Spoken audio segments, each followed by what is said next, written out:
Hello ladies and gentlemen, and welcome to the show for the 22nd of August 2023. It is 7:30. It's been a cool, calm and cloudy day in the United Kingdom, and let's see what occurs in Derail Valley this evening after the calamities of crashing the train, a runaway train, and also not understanding expiry of contracts. Yeah. So definitely one of those sort of streams. Add to that what happened in Satisfactory the other night, where clearly I'm really bad at parking tractors. Yeah, you know, everything that can go wrong will go wrong. So let's see what sort of adventures or misadventures we get into tonight.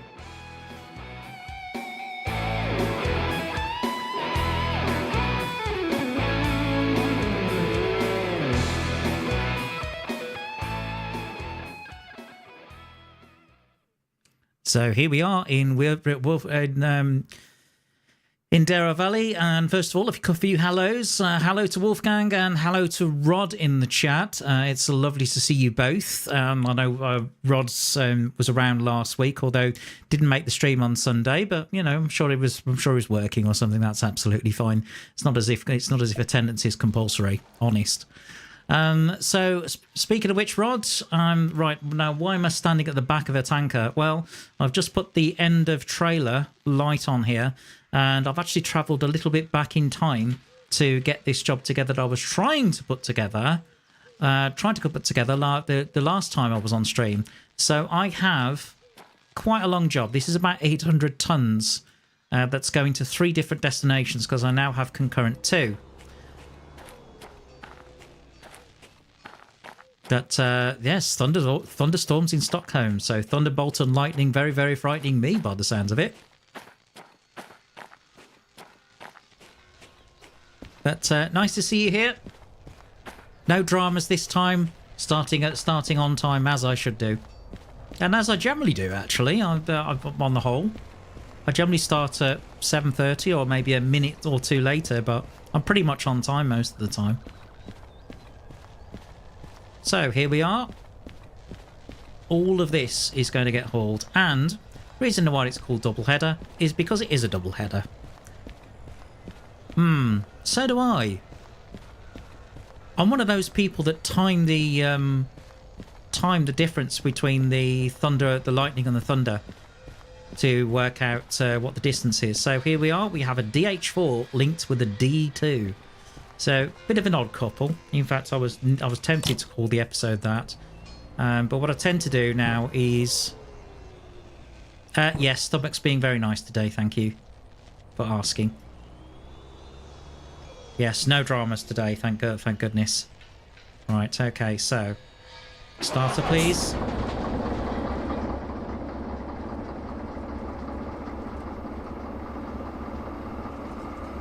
Okay. So that one's now pressurizing up nicely.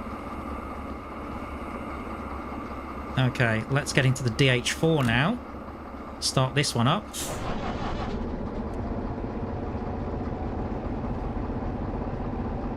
Oh, good. I'm glad to hear that you're feeling a bit better. I hope you're all right, Rod. I'm surprised that Cuba isn't here yet. Go wild in the Isles, guys.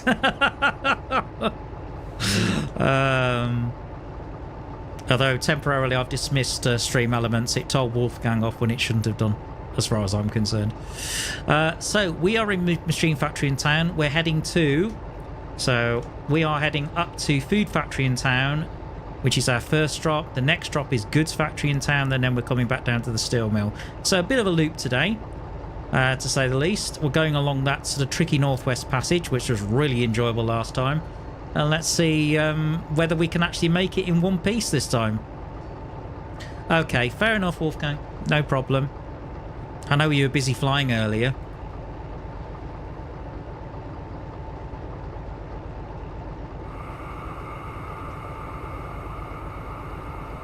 But certainly Sunday was very entertaining. I think how many, I can't remember. Ah, that's okay. Yeah, life happens. It's the same with me on Friday. Life happened on Friday as well. which is why the stream was then brought to why the Friday night stream ended up as a Sunday night stream instead. Okay, so we're in so we're in forward. Yeah, brakes off, throttle engaged. Okay, let's go.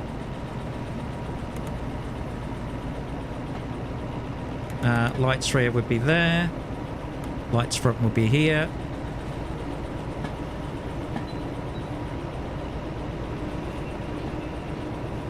So we have the almighty DH4 with a DE2 behind. Now I don't know how this is going to work out as a combination and whether I'm going to overheat the DE2. That's something that's going to be interesting. Maybe I should have put the DE2 in front. Let's give it a bit more beans. I mean, we do have the multiple license, which is quite handy.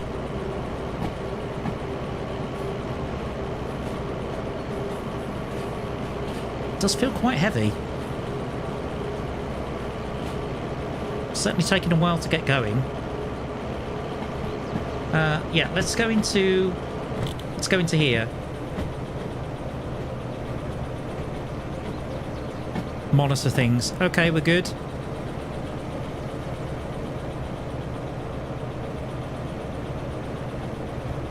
Potentially I might pull from this perspective for a bit.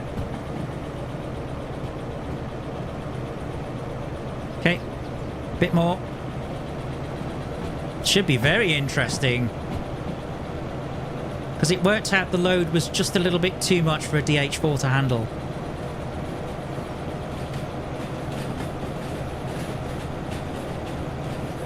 Okay, so 100 Ks and we're going downhill.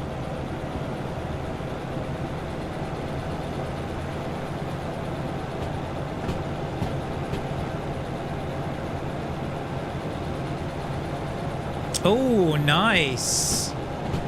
That's cool. Yeah, steam train will come up at some point on the playthrough, I can assure you of that. Okay, seems to be coping all right at the moment.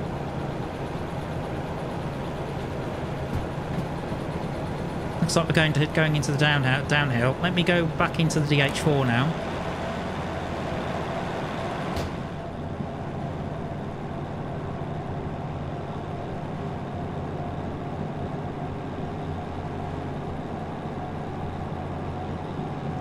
All good stuff.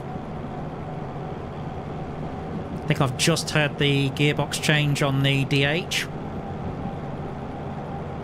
Okay, so we have 3 jobs. One is right at the back. That's going to steel mill. This is food factory. This is the one that's right at the back and the one I've got to get rid of first.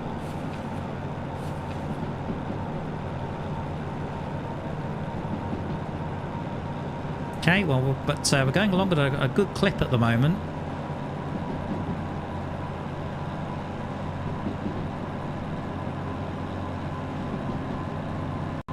But I do remember this passage is quite tricky in places.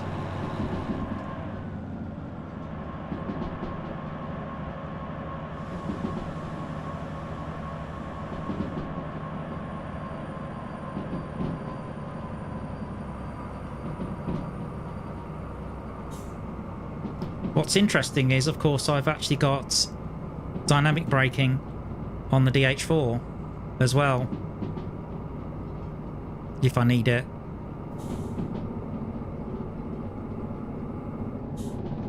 So I can do that.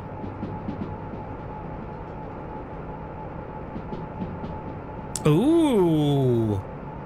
You got a date on Saturday. That's cool. Pleased to hear that. In fact, it's been a long time since I've been out on a date, has to be said. Very long time.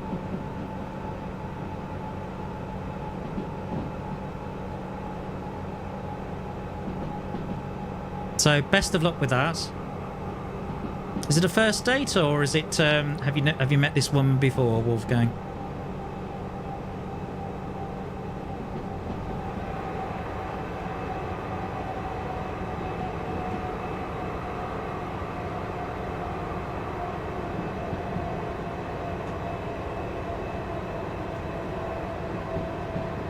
Okay, let's take the dynamics off.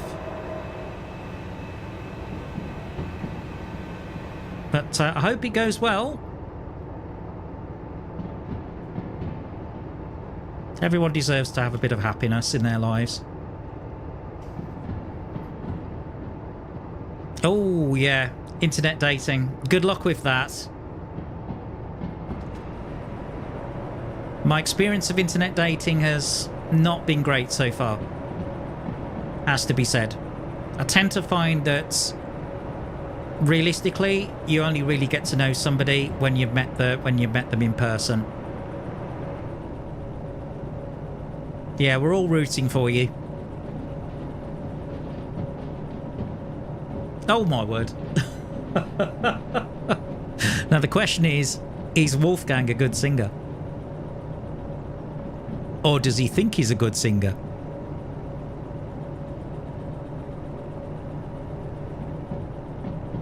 But I've been single, what, since 2016? So, yeah, it's getting on a bit.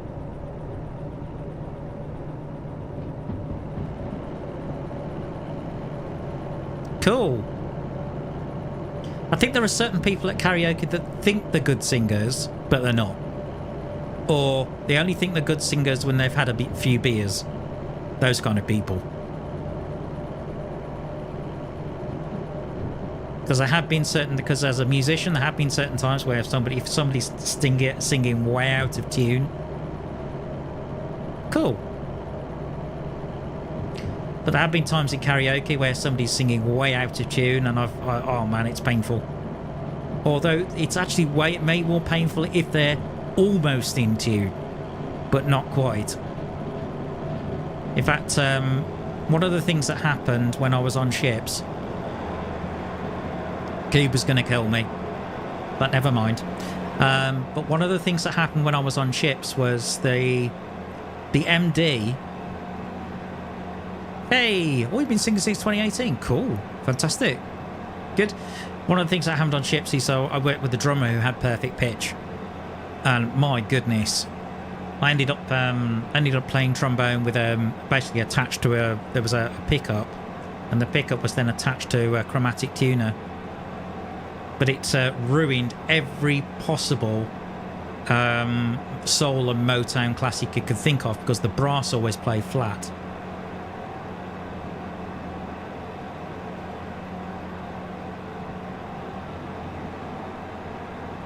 Okay, we're coming uphill. I'm just going to check the right.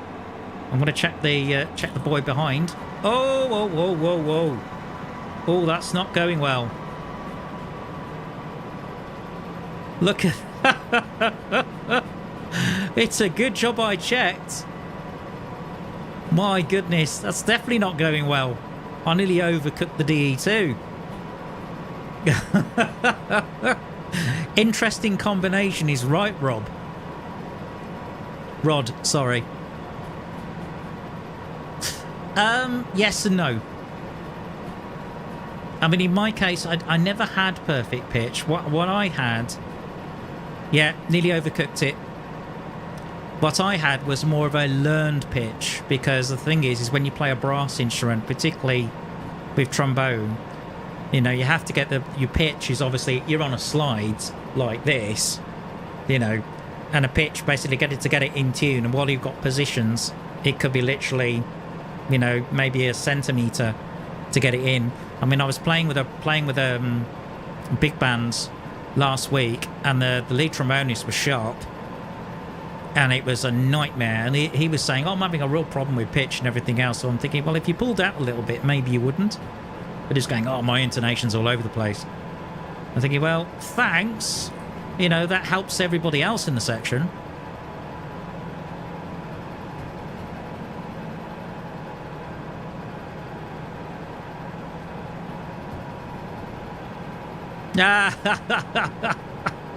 Yeah, when you get somebody like that who invents new notes, not so good.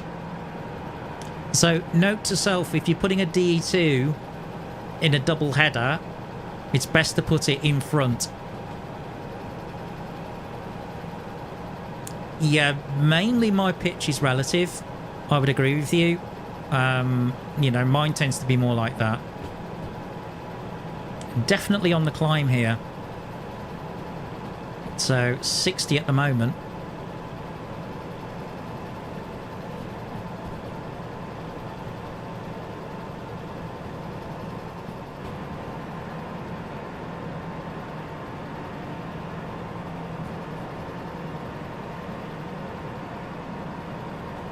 So, Rod, you mentioned you play guitar. Is it, do you play sort of classical, jazz, rock, pop? What kind of stuff do you do? But I do remember one thing about this passage. Look at this. Very, very nice. I know there's been a patch recently to do with lighting and all that sort of stuff. And I think, what is it, DLSS is coming into the game. I mean, I've still got it capped at 60 for streaming. But it'd be interesting to see what sort of performance I would get out of it if it was uncapped. At least I think it's capped at there, but it seems to be capping out at 60 at the moment.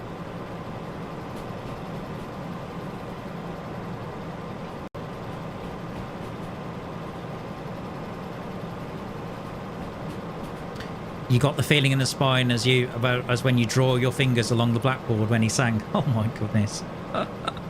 Yeah, just a bit. Yeah, when you get somebody who sings just slightly off key. But the thing is no, this is a fellow trombonist. And the thing is, because you're playing in a section, so there's several of you. Rock to folk to jazz. Okay. Any particular favourites? Yeah, that's one that we haven't really talked about, guys. You know, what sort of music you're into? Because, you know, mine's quite eclectic, has to be said. Ooh. Hang on. What speed are we doing? 50. Okay. That's fine. That should be okay. So, on the cola today.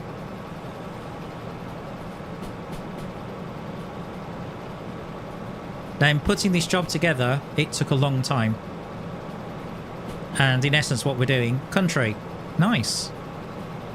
It depends what country, though. I think some of it, the vocal tone can get a little bit annoying. There's almost like a whine in certain country voices, particularly male. Although the old joke about country music is if you play it backwards, you get your wife back, your truck's fixed, your house is paid off, everything's perfect, and you got money in the bank. And even your dogs come back from the dead.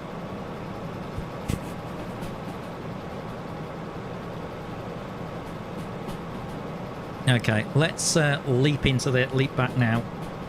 I think we're outside of the danger zone in terms of cooking the DE2 for the time being. Okay, I'm going to do that because there are tunnels on this. Looks like we're getting a little bit of rain, possibly starting. I don't think we need the cab light on though. There's actually a song just about just that. You mean are you what, the way our country songs are, or you've got a song where somebody loses their dog, loses their wife? You picked a fine time to leave me, Lucille. Poor hungry children. It's all that kind of stuff. You know, I think, is it Willie Nelson that?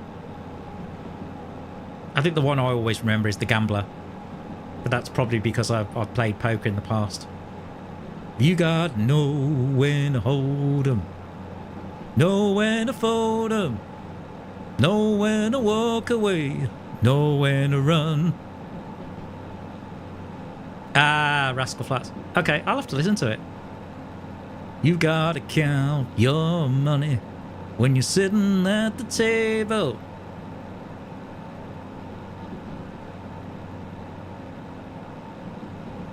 I'll listen to anything well played. Yeah. Yeah. I'm kind of the same, although I met up with a friend of mine yesterday. There was a friend of mine and they said, do you fancy going out for coffee? I went, yeah, okay. And, well, my friend's sister was over from Canada as well, and I haven't seen her in 15 years. But we went out for coffee, and oh my goodness, she was playing Chris Stapleton. No, but what I generally do, this is one of the reasons I keep a notepad next to me when I'm streaming, is what I will do is I always make a note of these things. So then, next time you're on, I can say, oh yeah, I've listened to that. But I'll certainly make a note of it, Wolfgang. Thanks.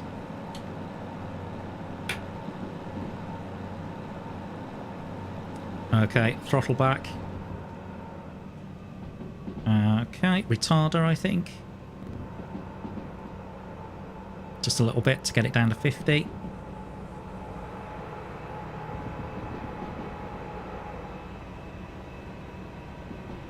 That's handy. Cool. Yeah, it's always good to hear a decent singer. But anyway, my friend, she was playing sort of 90s dance music, and the thing about dance music, as I commented to her, was a lot of 90s dance music, it sounds exactly the same when from the start of the tune to when it finishes. I'm thinking, where's the development in the music? Maybe it's just me.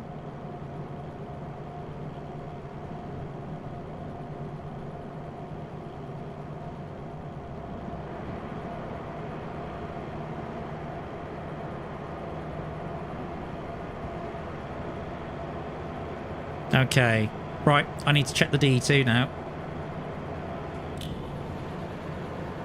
I'm not cooking it, that's amazing. At least not at the moment.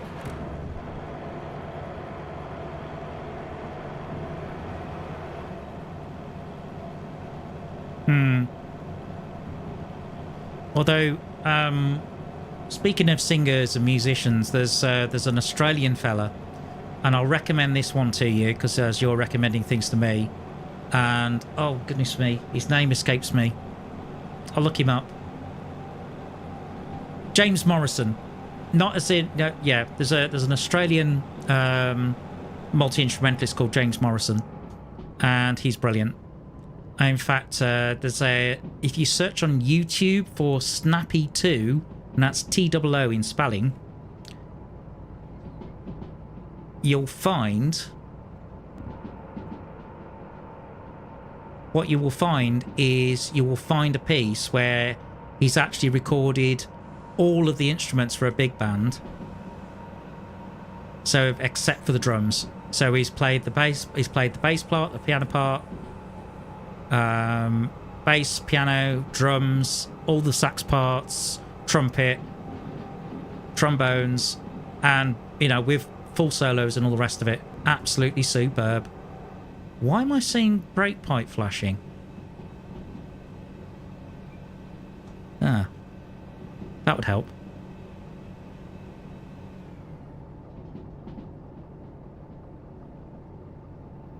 But yeah, amazing musician. Yeah.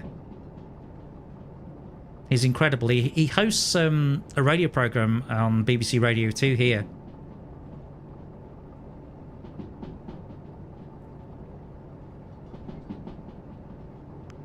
There it is. Ah, that's it. That's why. Yeah, definitely worth a listen.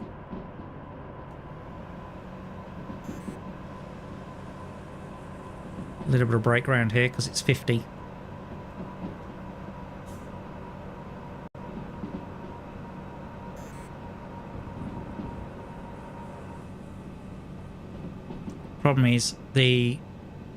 Problem is the dynamic brake actually heats up the hydraulic fluid quite a lot, so you have to be careful with it.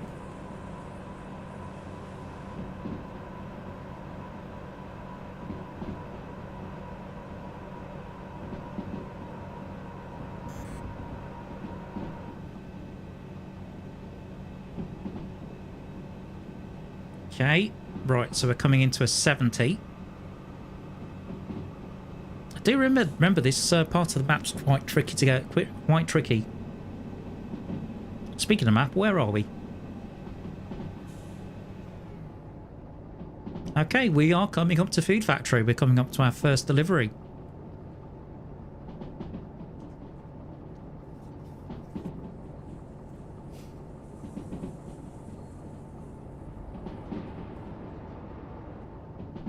Oh, brakes on. Oh no. Well, that went well. We've done it again, guys.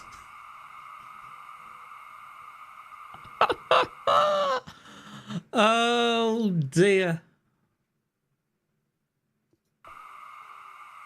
Oh dear. Well, that's an unmitigated disaster. Again. Okay, let's have a look. See what we've done. Yeah. Oh. I'm making shapes now. Look at this. That looks like, speaking of tuning, that looks like a tuning fork. Yeah, I think something's a bit wrongied. Just a touch. Am I making letters? Look at this, you know. I mean, that's almost... Am I making a D there and a C there? Is it DC Comics or something?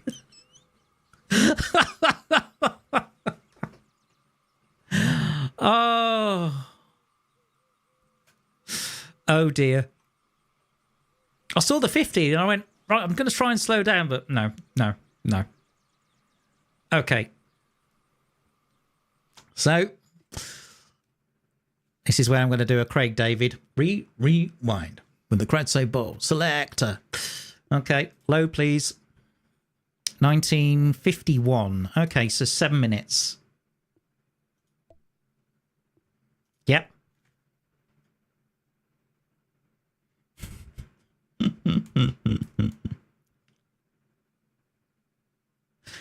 I think that's twice I've crashed this DH4 now. So, yes, another crash and another calamity. Oh, is this just before the tunnel? Hold on, where are we? Oh, we're there. Okay. That's not too bad. I can hear the brakes coming up in pressure.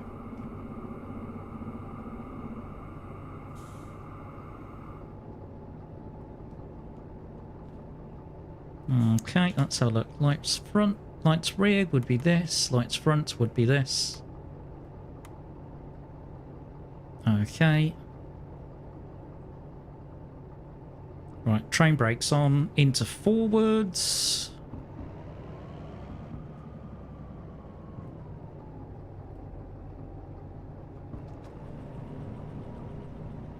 Seems like my train driving is about as good as your flying, Wolfgang.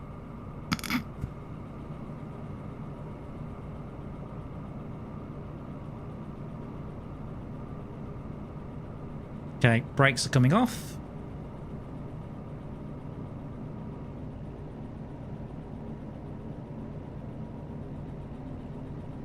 Nice and easy.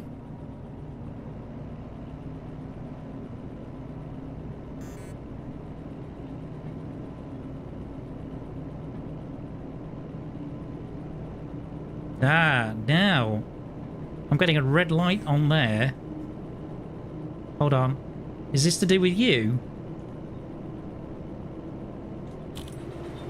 Ah, right. Okay. That's useful to know. So if I get a red light in the cab in the DH4 and the hydraulic temperature's okay. Good. Okay. I did see a successful landing in Trondheim, so I'll give you that.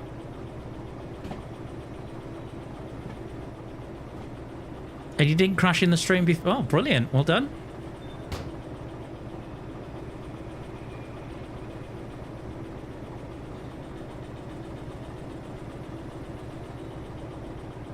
Oh my goodness.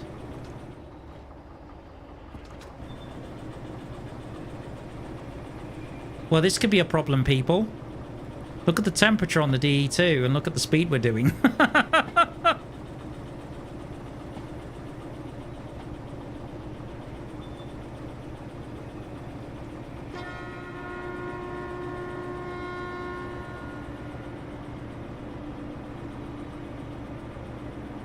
So definitely an interesting combo. Well done.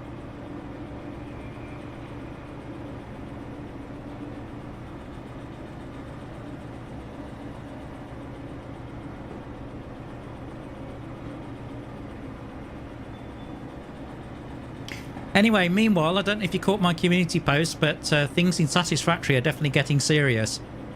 I've actually started to put a spreadsheet together. Oh my goodness. Come on!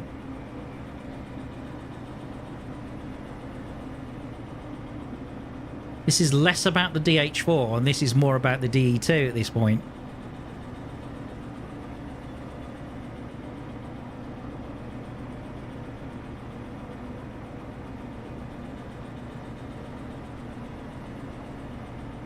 Huh. Okay, well, we appear to have another drama now. And we are about to come to a stop.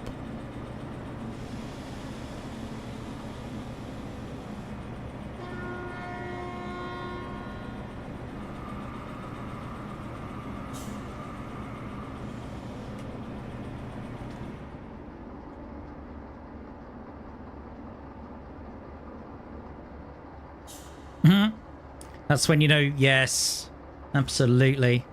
Actually, I'm going to check something. Have I put brakes on somewhere, or I don't know. Let's have a look. Yeah, that's definitely off. Okay. Mind you, I normally would get a flashing light in the cab, but I'm just checking. Not yet. Okay.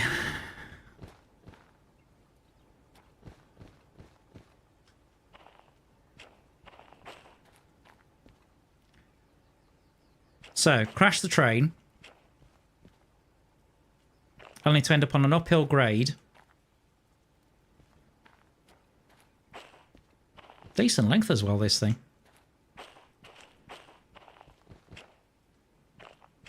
Yeah, this job is no... There's no way we were getting this job in time. Well, time bonus-wise, no way. Because it took me ages to put the train together. I mean, you saw me trying to put the train together at the end of the last stream. The only thing was, the contracts expired. So what I had to do was take the contracts immediately and then put the train together. Yep. Yep. Barbecue the traction motor.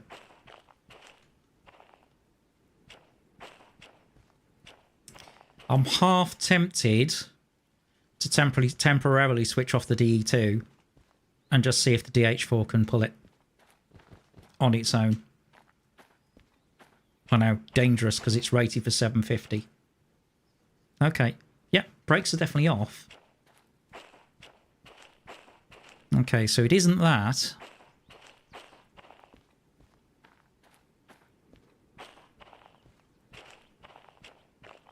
Okay, we're on a 50 limit. Yes, please. Yeah. Now, here's something. Is a hot dog a sandwich? I'm never quite sure on this debate.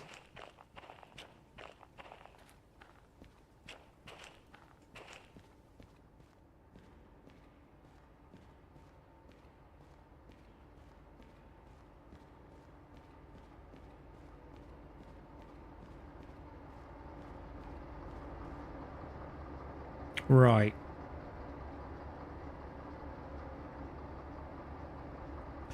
Okay.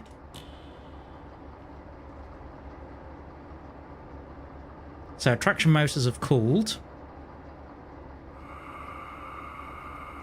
Brakes off. I'm waiting for them to go down to about 1 bar.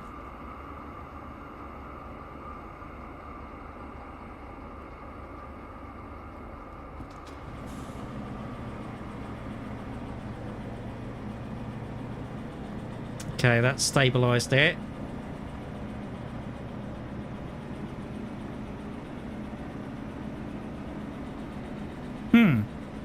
Okay. Some people say it isn't. Don't ask me why. I haven't got a clue.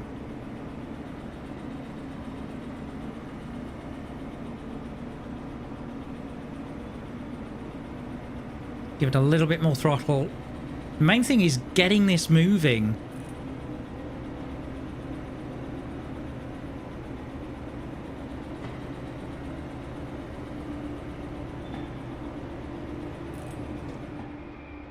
Okay, I'm going to turn you. I'm going to cut off this one, and I'm going to go enter here because we've got momentum.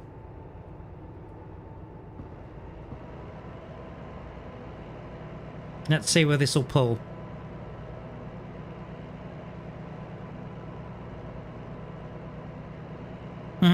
Okay.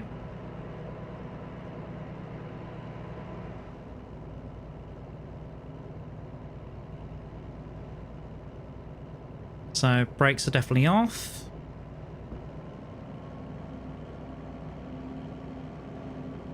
Come on.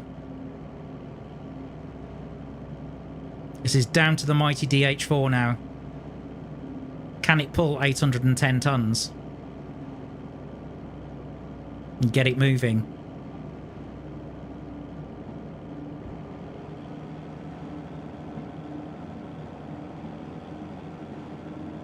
Because I've turned the DE2 off for the time being.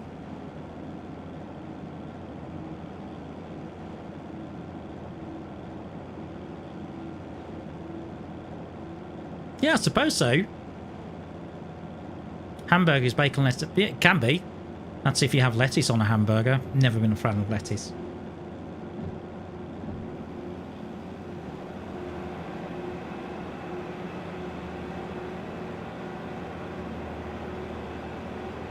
Okay, we're starting to get things moving now. So what happens if I now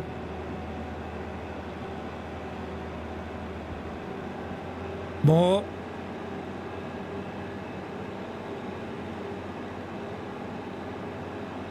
Maybe I didn't need the maybe I didn't need the DE2. There's a thought.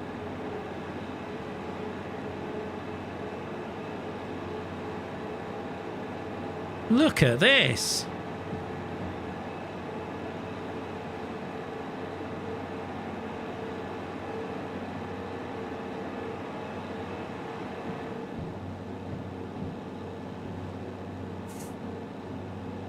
The only thing I have with leaves in it is tea. Cuba, hello, welcome to the show. You've missed me crash the train already. And practically overcook a DE2, which is currently behind me on a double header. In fact, let's see what happens if I turn it on now.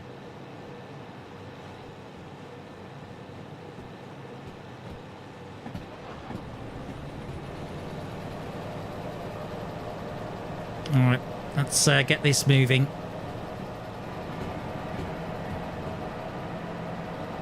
Ah, there you go. It's making a difference. It's giving us that extra push. Oh, were you going out with a friend today, Kuba? Okay, cool.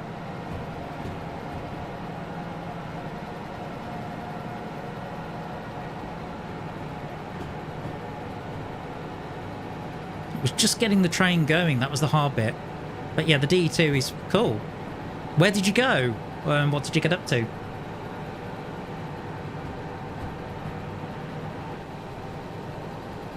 We've been having a bit of a chat about music as well.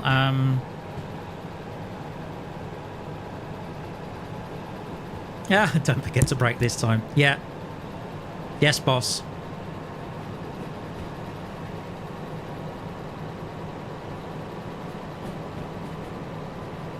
Okay.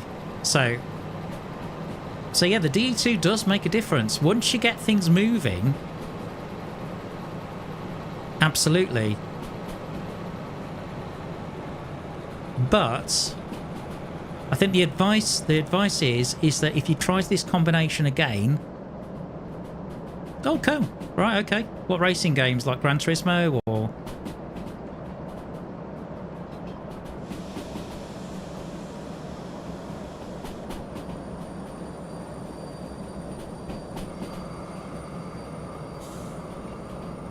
Ah, I'm aiming not to if I can. But yeah, if you try this combo, guys, I would suggest putting the DE2 in front.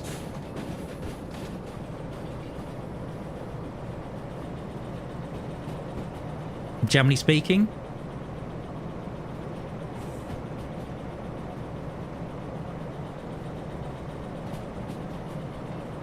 Okay, but now we're moving. I can come back into the DH4.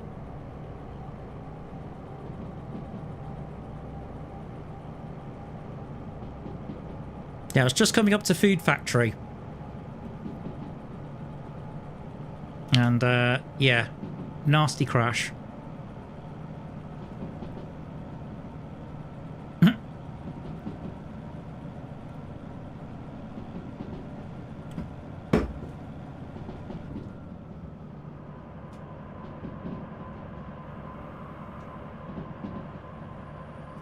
Come on.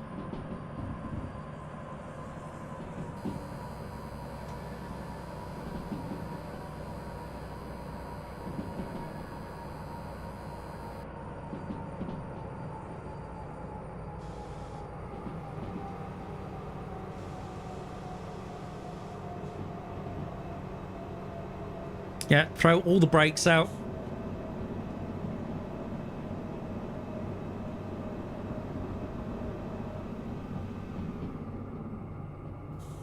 At that point.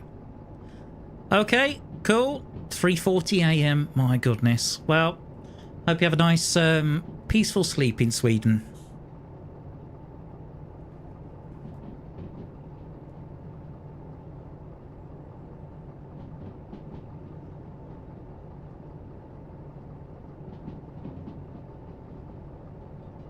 Okay, up to 70, although that's where the back, that's going to be where the back of the train.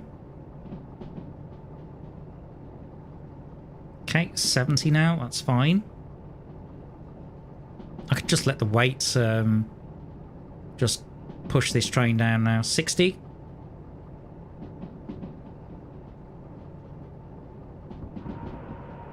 A little bit of dynamic braking. Just to help us out.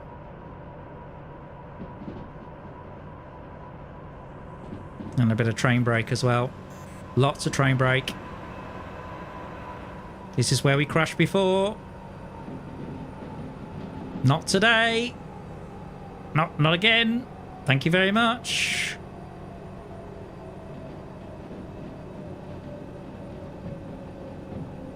Okay, good. All right, Food Factory and Town. I don't manage to stop the train. Thank goodness for that. Right, so where are we dropping off? A1S. Door!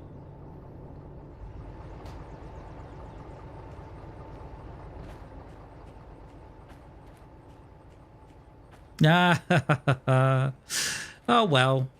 You'll be able to catch it on the replay. That's C. Right.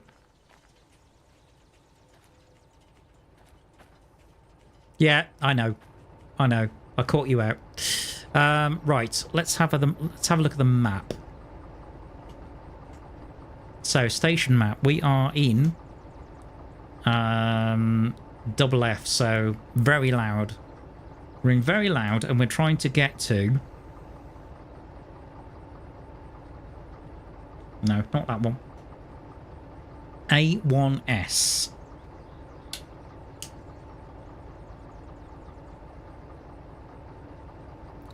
Okay.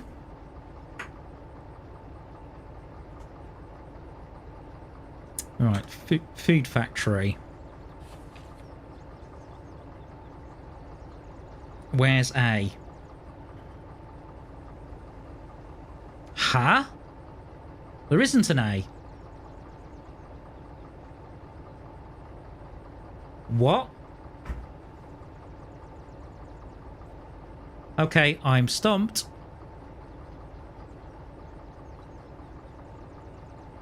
Okay, let's have a look at this. Right, that's a logistical hall. This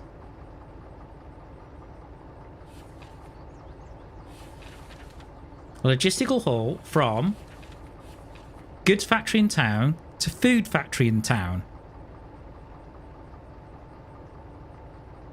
Well, surely FF is food factory, correct?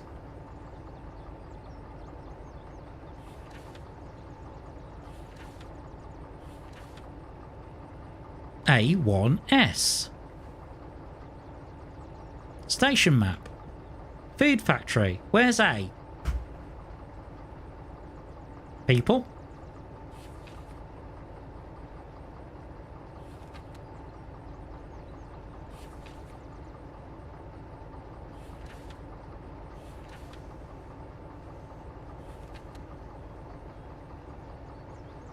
I don't know. A's not on the map. There's no A.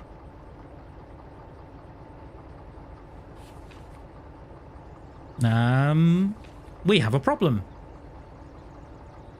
There's no A.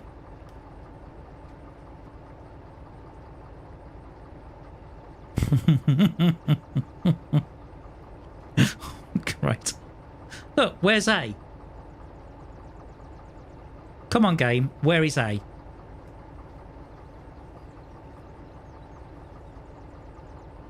We've got a 1S.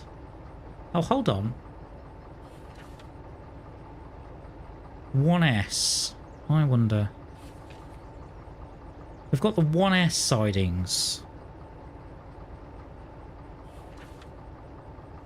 D.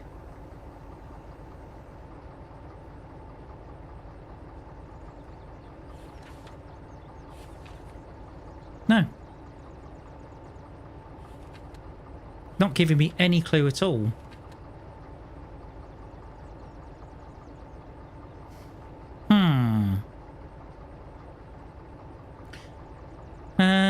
Let's see, where are we coming in from? Southwest.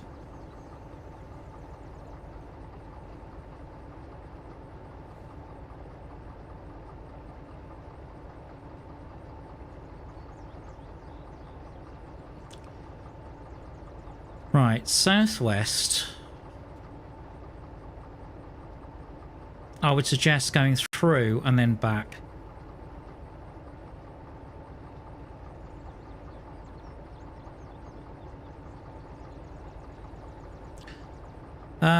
Track 1S.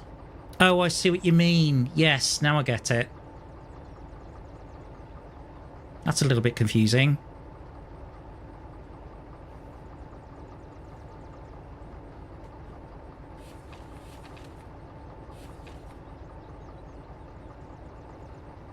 Okay, so 1S. Okay. Thanks, Rod. Just thinking it should be on the... I would have thought it would be on the map. Right, so what I'm going to do... Or what I want to do is go... I'm going to go through the station. And then reverse.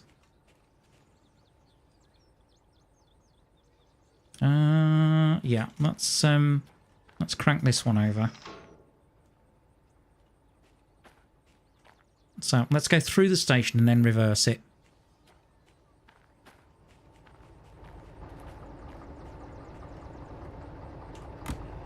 Thanks, Rod. Hopefully, that is the case.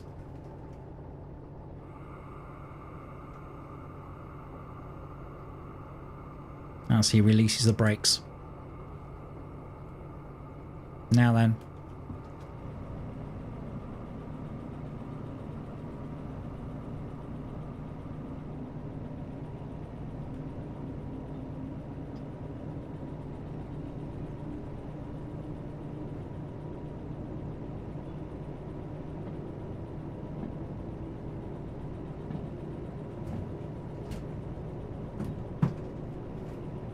Right, just a minute, guys.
My mother's just returned home.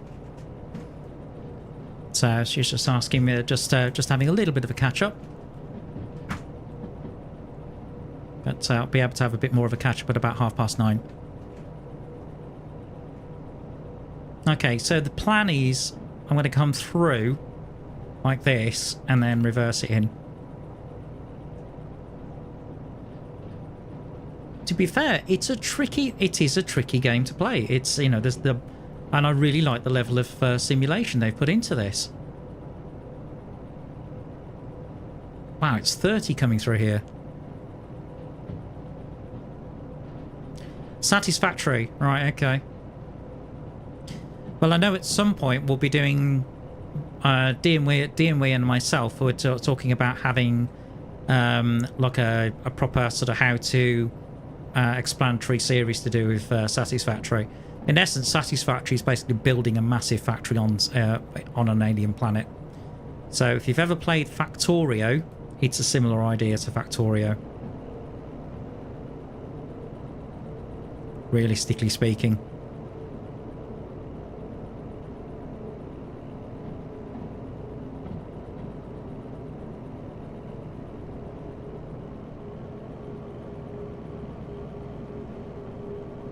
I'd best check my DE2 buddy,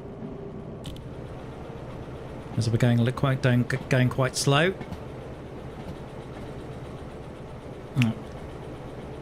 Let's see how it's doing. I can't see from the tree. I can't see beyond the trees. I think though, oh, I think that should do it. Okay, brakes on.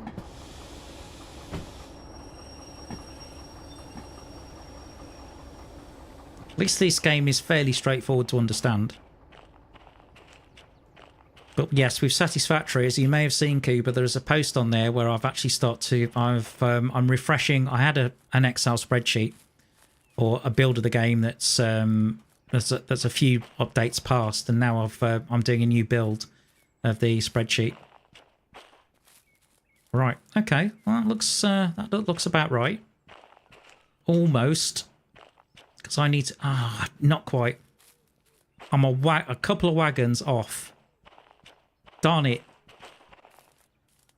They definitely need that end of train buzzer, as it were. Which is a feature on Class 66s. Class 66s. And other locos of the ilk. So you can go past a sign or a particular marker, press the button, and it will give you a signal when the back of the train's passed. Very, very useful.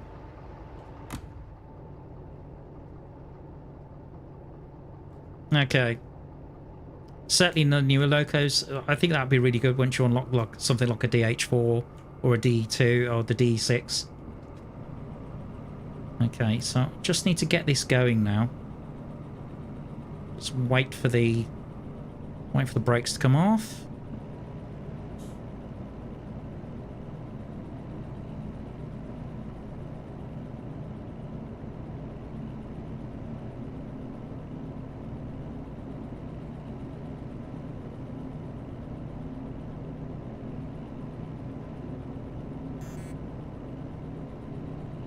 Trust me, you need a spreadsheet. When it comes to oh no. Now I've stopped it. I can't get it started again. Darn it. We're rolling back. Hang on. Train brakes.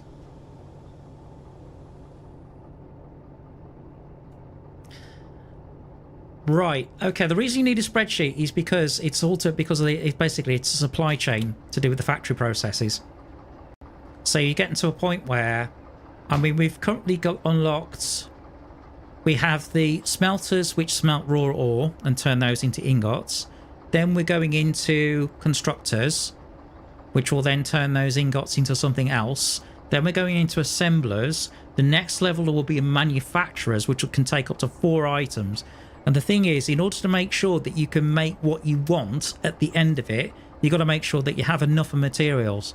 If you speak to D about it, D's got like... apparently D's desk is just strewn with papers where he's done loads of maths and doodlings and calculations and all kinds of things.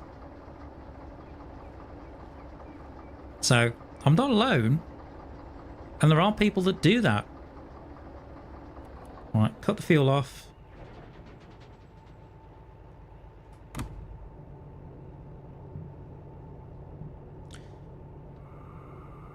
There are people who definitely play that way. In my case, generally speaking, I like to play for fun, but also you just get to a point. I'm not one of these people that play that go, right, I'm going to make a billion squillion of something. You know, I just want to make enough to progress in the game. That's all. Just enough. I don't believe in building for building's sake. Is the best way I can put it in with satisfactory. Right, I need more power.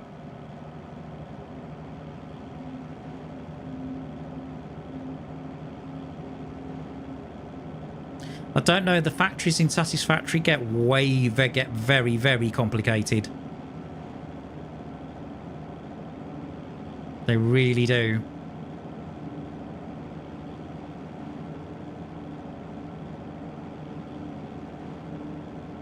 It only needs a nudge.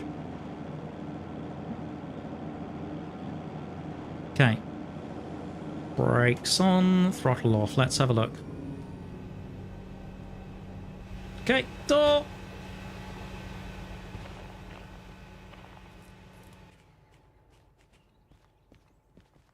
It's just so I can clear the points.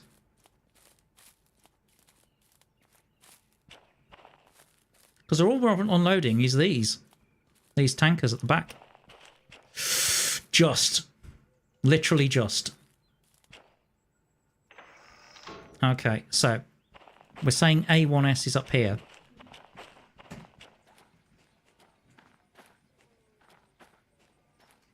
Now, if that's the case, it should be this junction.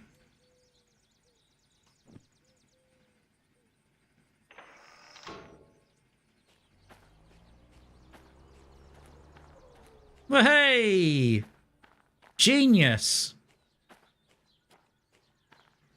Fantastic. Thanks, Rod. Well done. You got it right. Saved me a lot of time.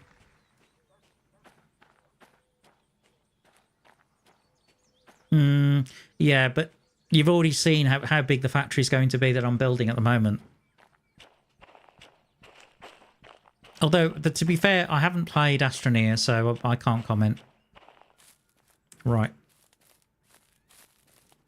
Okay, let's see now.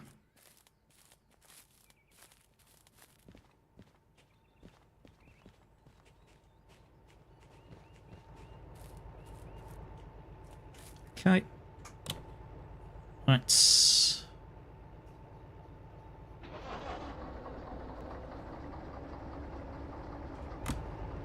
Good stuff.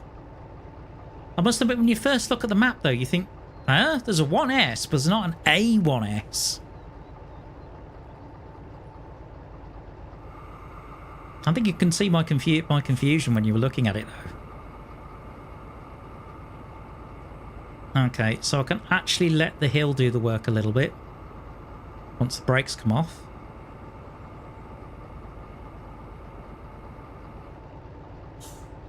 There it goes.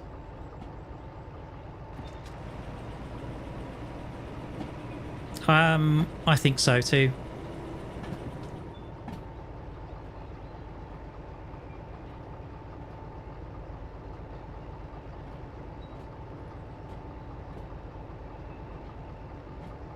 Maybe that's part of it.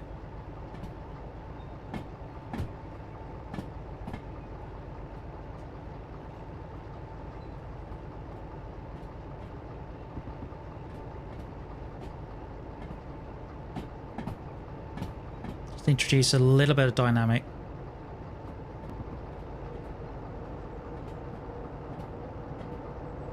Just to help slow things down.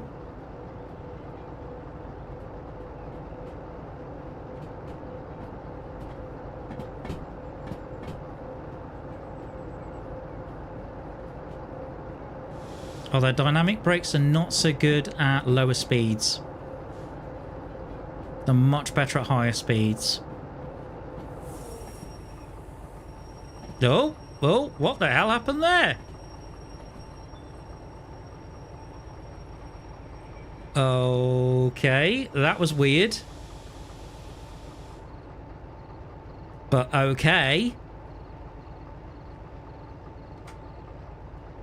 Shall we have a look? That was like a doing. What the hell happened there? Let's see, shall we? Is there a buffer? Yes, there is. Somehow I've bounced off the buffer.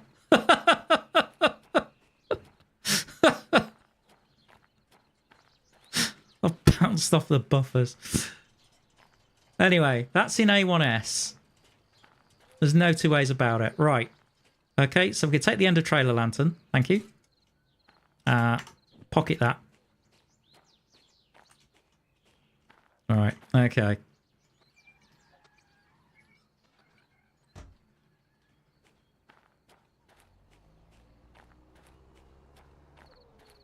It's a bit there's a scene in Red Dwarf where somebody says, "Listy, do you know what you're doing?" And he went, "Hey," and then something blows up. I said, at which point you get, "I thought you knew what you were doing," and I said, "No." I said, "Hey," and then I was going to say, "No, I don't."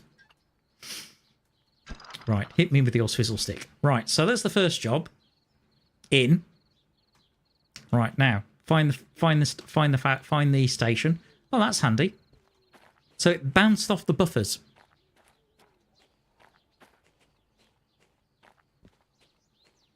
Okay, so I can hand the first job in. Right, where are you? It's this one, isn't it? Yep. Yeah. Well, we always knew that was going to be the case. Okay, there's £7,000.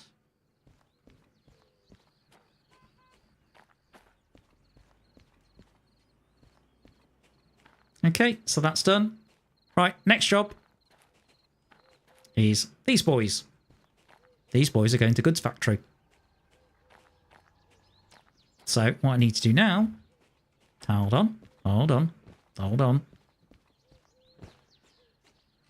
Get my lantern. No, not you. You. There you go. That's what you do with a train lantern. You just magically goes zoomp. Okay, that's lighten the load.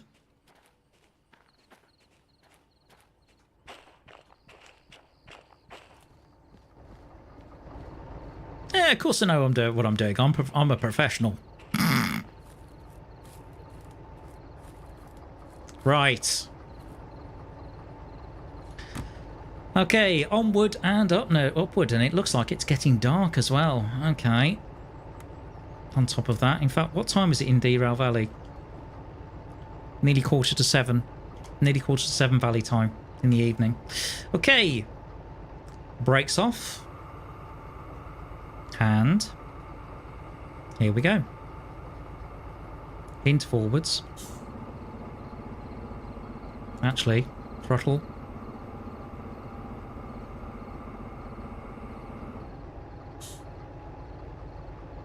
What's going on?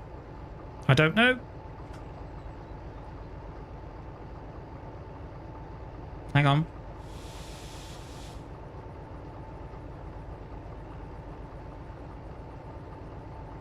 I really don't know.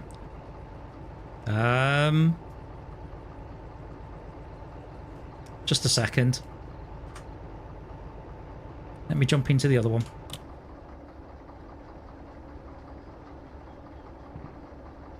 Okay. Into forward. Yeah. Brakes off. Yeah. Now go.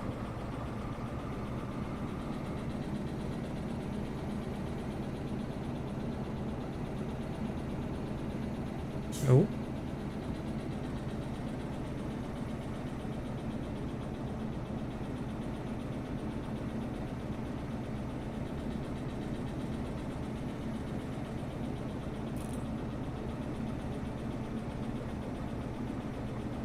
Okay, that's weird. What is going on?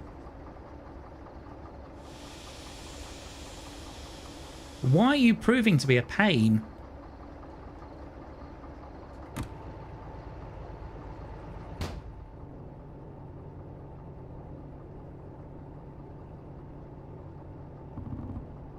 Dynamic brakes off. That might help.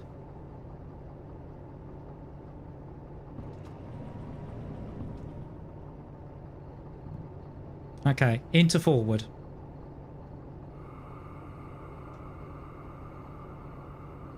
Are you trying to tell me that one loco was in forward, the other one was in reverse? I thought if it was multi-unit, it would automatically switch.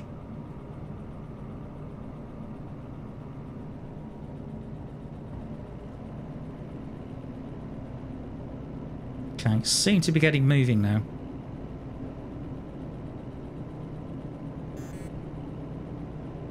Okay, that's heating. Okay, so we're getting a... My DE2 friend is overheating.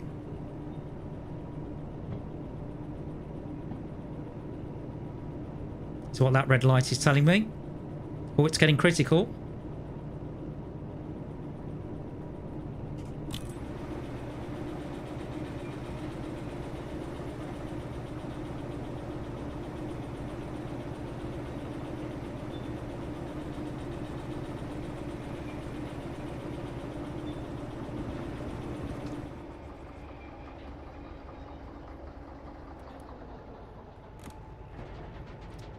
Although I think the weight means that I can actually turn off the DE2 now and just rely on this guy. What happens when it overheats? Basically, you blow the traction motor. And you get a lot of sparks.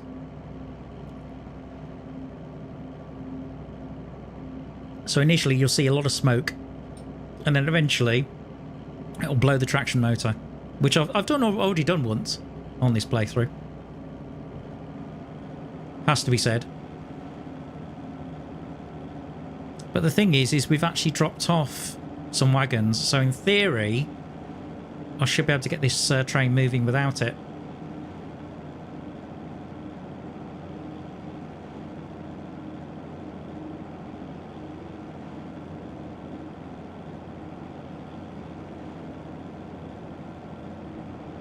Although, good grief, it's struggling.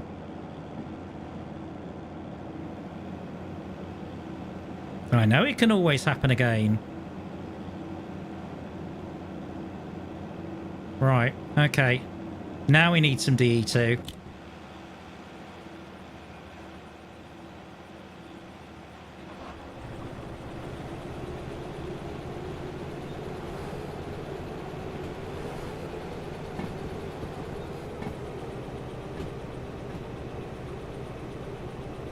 To give it a bit more grunt.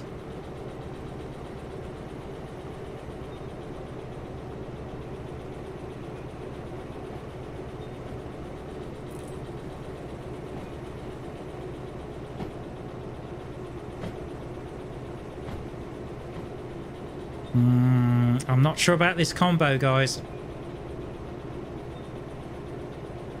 It kind of works.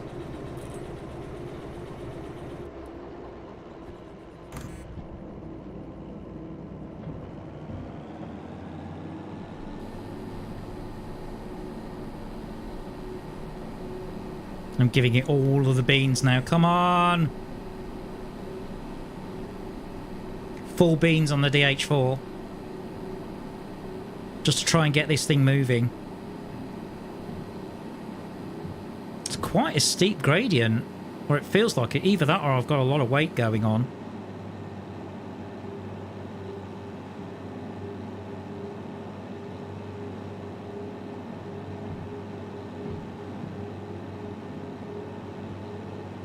As we're coming out of Food Factory, this is a really tough gradient to try and tackle.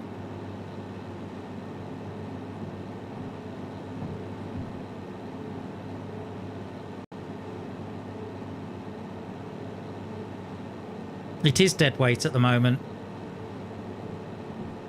Until I can get up to until I can start getting enough speed.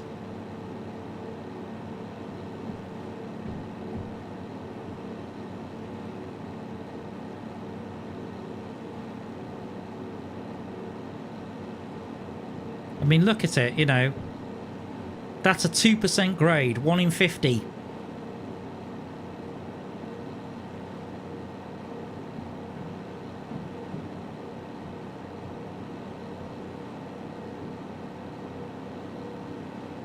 And look how I'm in the hydraulic fluid. If I'm not careful, I'll cook it. At which point, break the gearbox.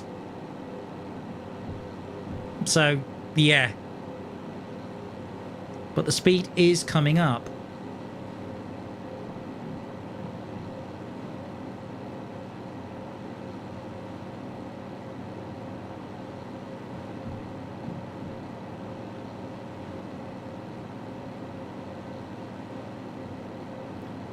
We should now be at the speed, I think, where the DE2 can potentially assist. Let's try.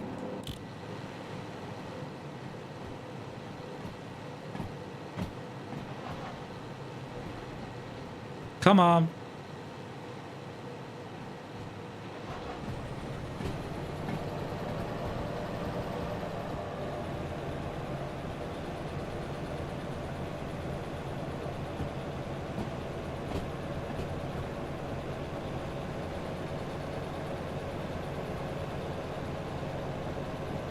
Let's check, shall we?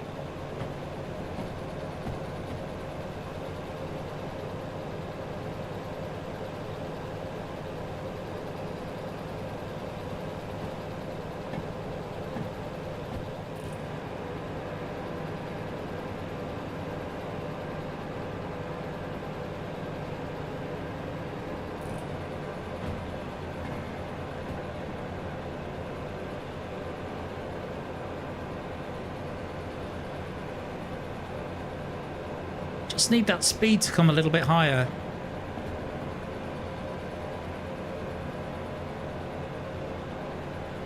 I mean, I'm pushing this poor thing. I mean, look at the temperature. If it gets to 120, game over.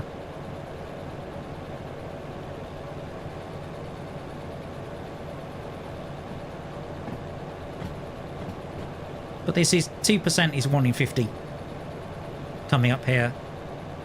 Oh, hold on. I think we're getting somewhere, guys. It's very, very slowly. Temperature's coming back a little.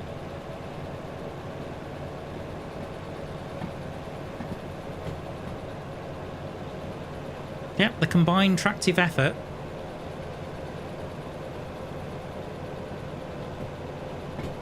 Maybe. Or maybe not. No. It's just not having it. Okay. Back into the DH4.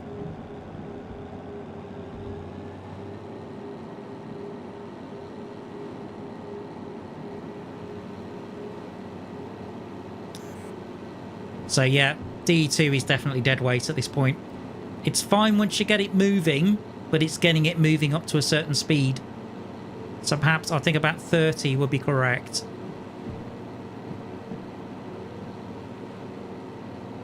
But this is a very steep, slow section of track. That's the issue.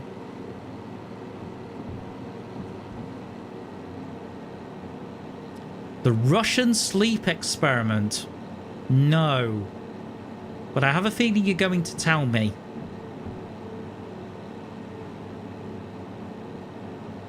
Okay, so junction. We need to turn right.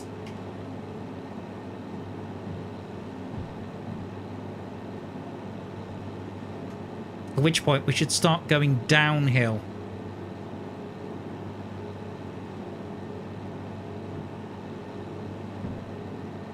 Or the gradient starts leveling out, I think. Yes, the gradient starts leveling out. Thank goodness for that.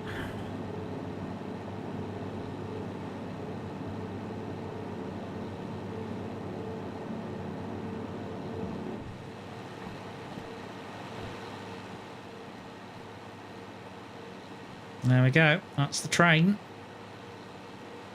Now hauling at the moment. pretty long. Has to be said.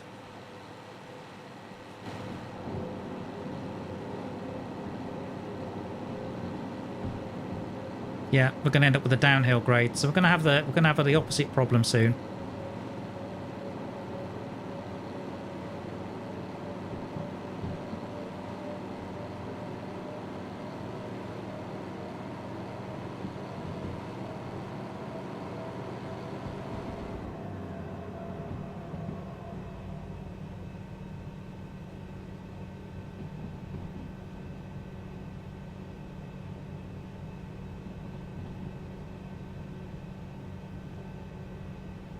Cannibalism not so good.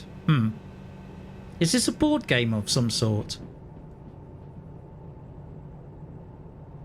I have to ask the question. Definitely an interesting experiment with the DE2. It kind of works, but it kind of doesn't. I think I would have preferred 2 DH4s, to be fair. Okay, so coming down quite nicely.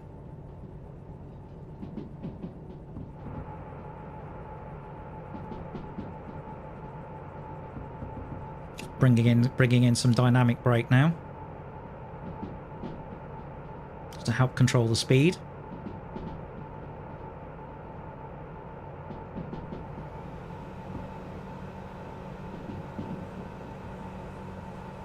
Now a little bit of train brake.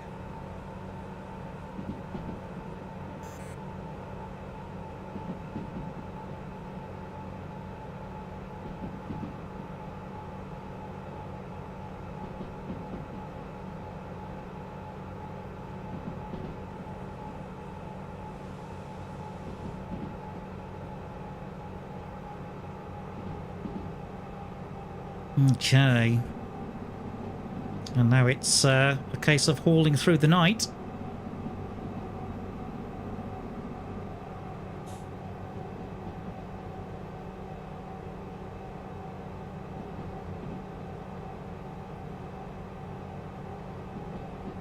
So, map exploration, but not as you know it.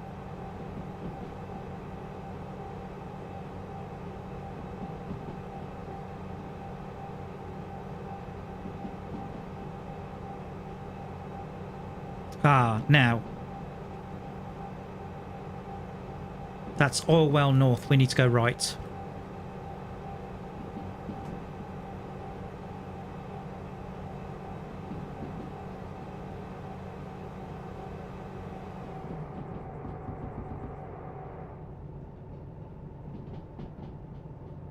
And we are going right, that's fine.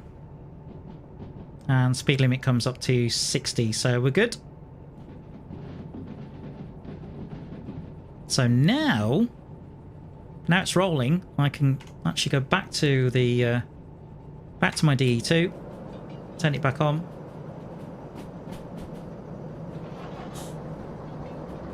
and it can start giving assistance when needed.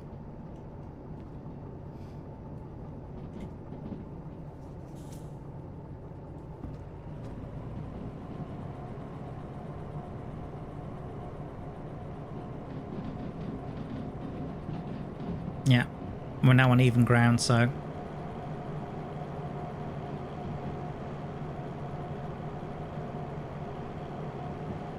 Oh, hold on.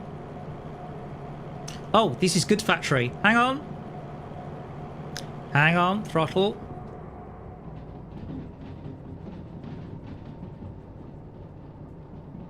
Okay, so, let's bring the train brake in. Right, let's have a look at the map for goods factory. And also we need to look at the job.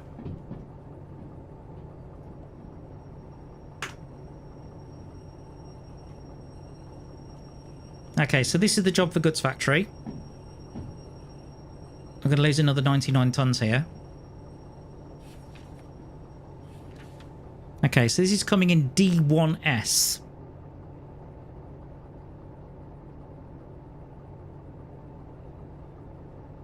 Okay.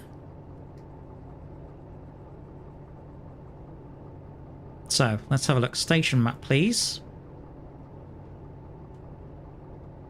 Guff.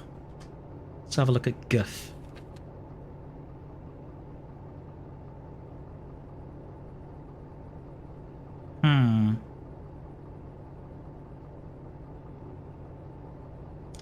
Looks like the best idea is, again, it's a reverse, isn't it? Potentially, unless there's a run round. We'll try a run because it's D and it's a loop. But it depends whether it loops back, I'm not sure. I guess we'll have to take the risk. Right, into reverse.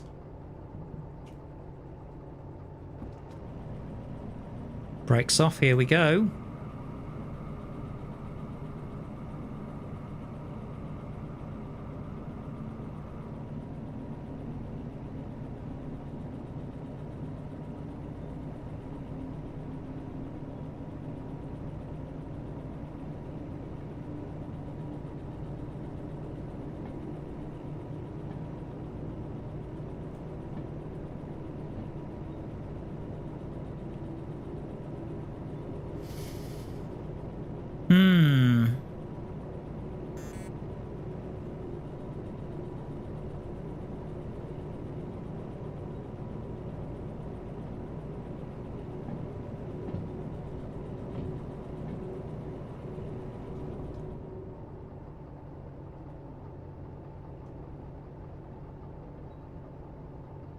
Just needs to come off the come off these points.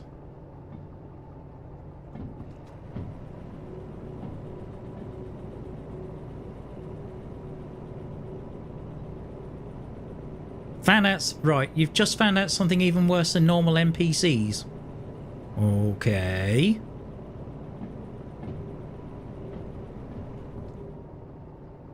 I'll bite.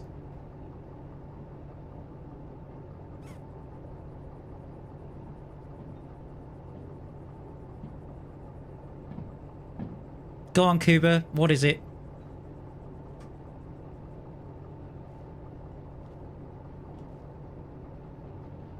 There are donation NPCs. What? What are you talking about?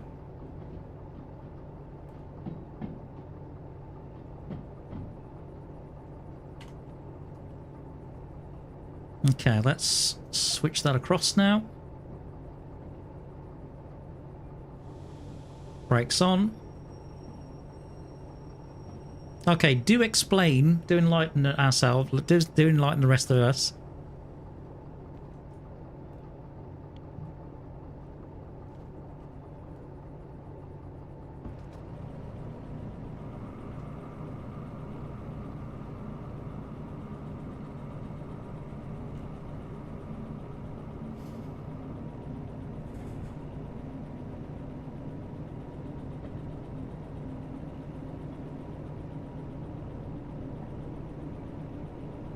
I'd love to know. Are you talking, unless you were talking about, because I know we were talking about like people who were playing like NPCs and on TikTok.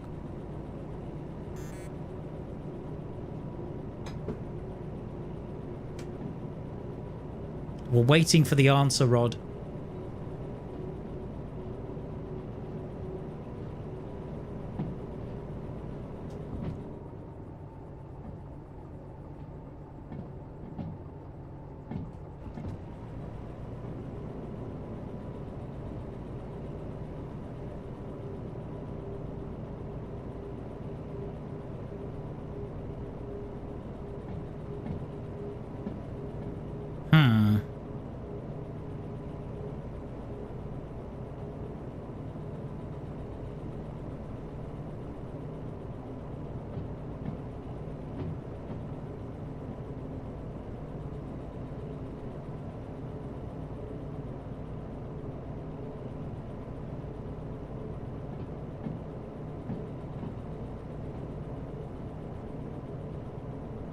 Yep, let's see how this works out.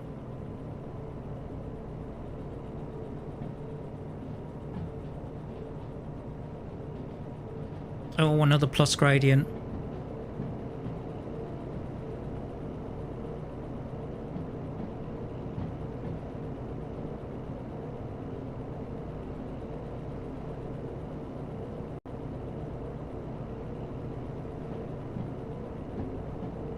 Oh, yeah. Yeah. Yeah, that's it. So this is on TikTok, so you'll get some... Well, generally speaking, it's a very cute woman in her 20s. And you can donate little, like, icons that you buy with, like, I don't know, TikTok coins or whatever you want. And they'll literally go, ice cream, yum! And all this kind of stuff. Oh, don't. Yeah. And that's how they make their money.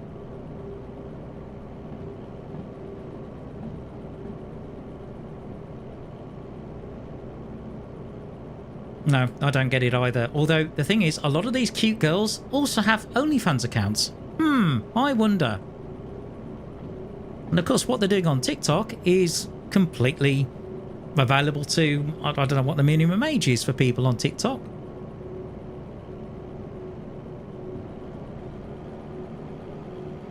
Just saying.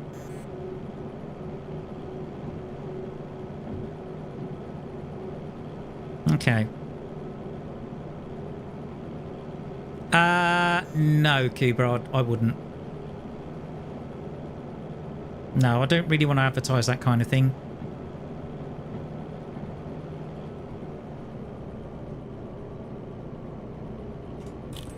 Lotus Eaters covered it though. Very well indeed.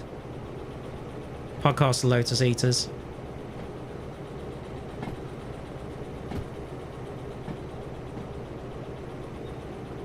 Ah! Oh, just a bit. Maybe this is what happens as you get older, because I mean, I'm in my late 40s now. I think you get to a point of, you know, I think there's definitely parts of you that become way more cynical.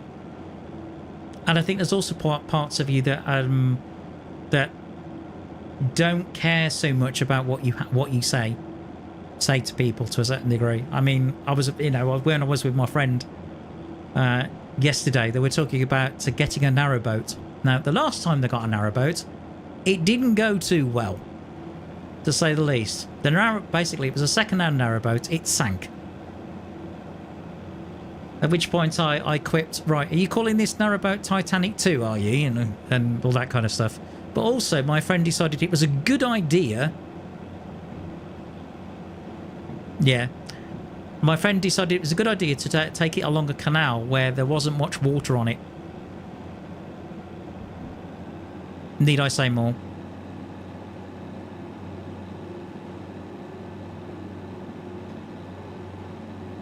So they may have scraped the bottom of the boat and damaged it. I mean, apparently my friend tried to get compensation with it. They have like an insurance company which does like almost the equivalent to like a structural survey on a house. They do it on narrowboats. Tried to get money out of them. No, nothing. Wow, this is hard work.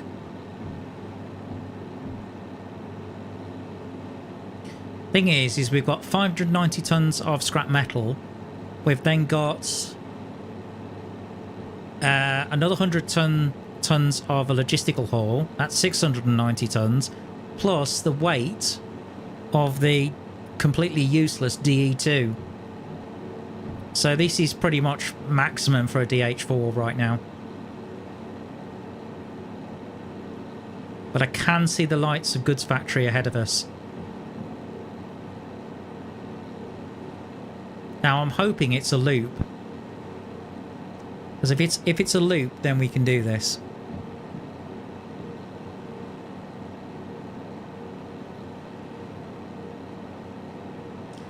It's getting a little toasty in here now. So, plan is drop this job off, drop the steel mill job off, and then take a break. That's how we're going to do it. And then I've got to figure out what we're going to do next. But we're going to end up back at the steel mill.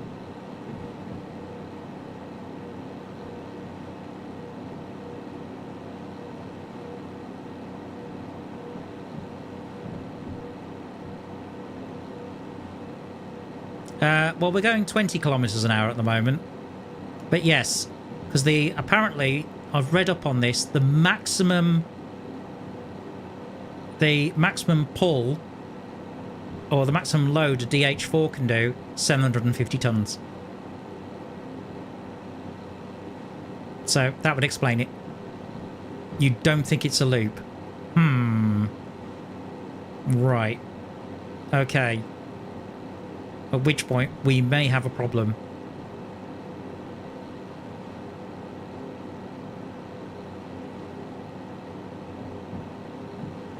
But we're coming into it now.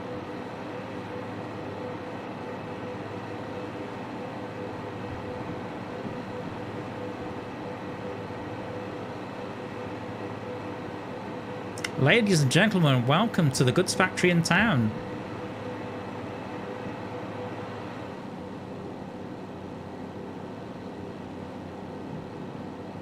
No, it doesn't look like it, does it? Okay. So we may have to come up with a plan here, guys.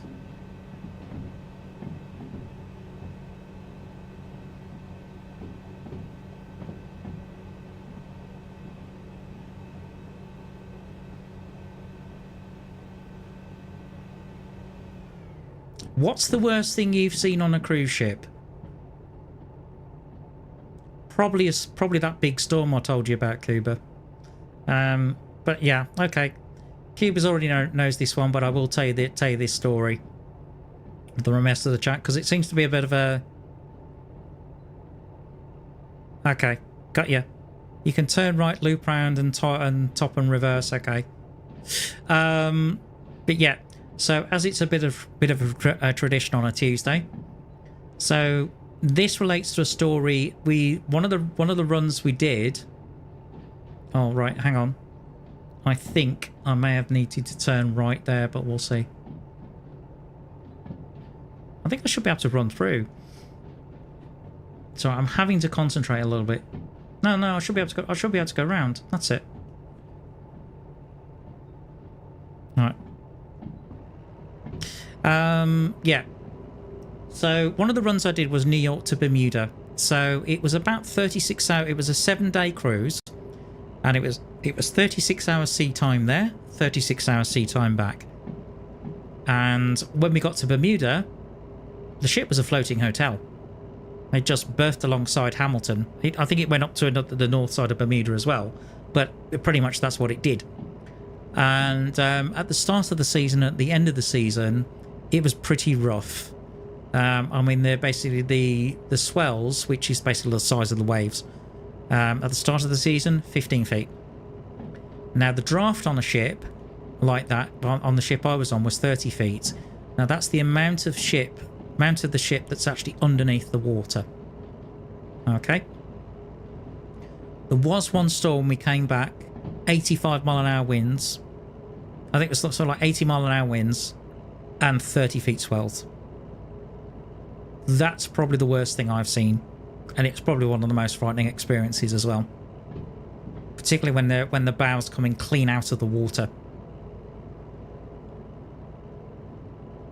And then you're just waiting about 10 seconds for the bow to basically hit the sea again, and you just get this massive bang and shudder. Oof.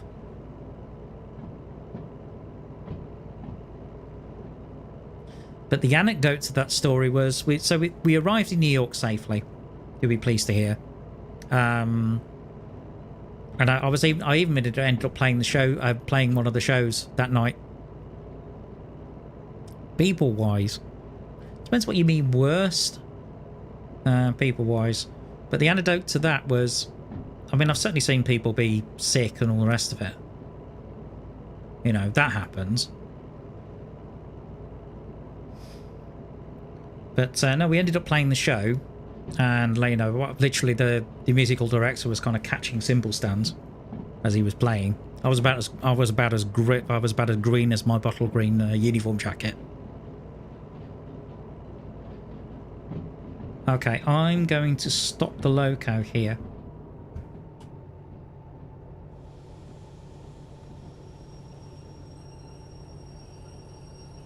Oh, the silliest thing. Actually, the silliest thing that ever someone's done was my cabin mate. I don't know how he didn't drown. I had a cabin mate, pianist, and he would say, "Oh, I'll go out flying." What do you mean flying? And what he would do is, because they've, obviously being members of staff we would have access to certain parts of the ship that passengers wouldn't, or the guests wouldn't. And part of the ship that we would have access to would be the bow section. So we'd actually go out on the bow, and he would purposefully climb over the railing on the bow and literally hang off like this. How he didn't drown, I don't know, but he says, "Oh, I love go flying in Murtox and everything." I talked him out of it. Eventually, he saw sense, but that's probably one of the silliest things. Because you don't stand a chance, particularly in the middle of the night. You really don't stand a chance. I mean, certainly passengers have said silly things. But anyway, back to the New York story. I'm just having a look at the turnaround here. See what it looks like. Yeah. While the ship's doing 15, 20 knots. Yeah. Absolutely true. Particularly when he'd had a few. Eventually, I managed to get him to see sense. Thank goodness.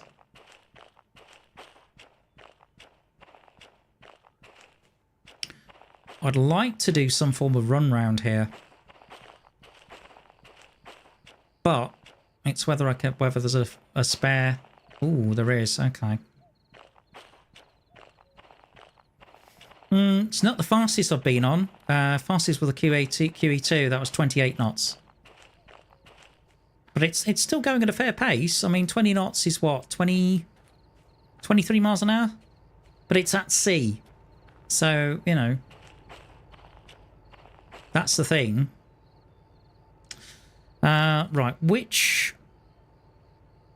am I going? D1S, D1 siding. Hold on. Let me get the flashlight out. This is D1 siding. So we're going left.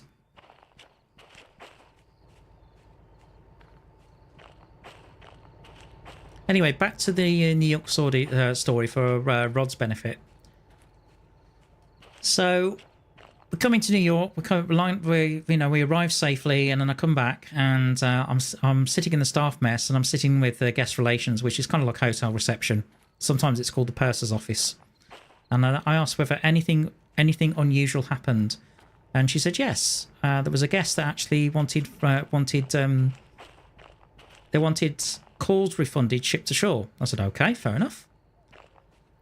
Because apparently they didn't get through to the person they wanted. Okay, fine. Nothing wrong with that.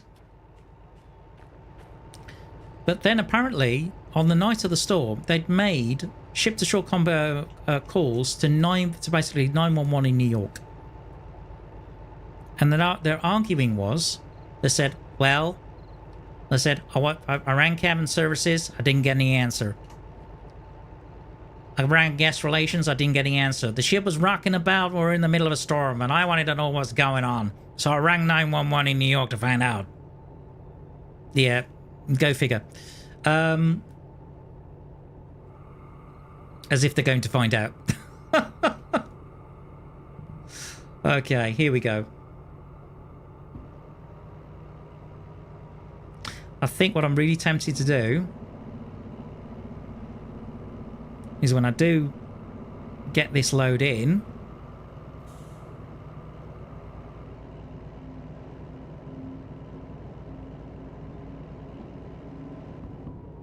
probably is Cuba. Although I've just realised, of course, the steel wagons are at the front, aren't they? Hold on. Probably is. But I don't know what she didn't get through. She probably didn't get through, to be fair. Right.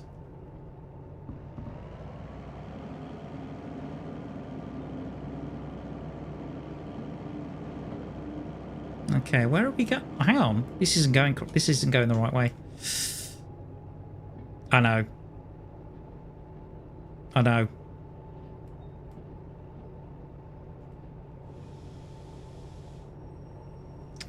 So I'm trying to figure this out. What are we going to do? Because the steel wagons... So we're at the second drop.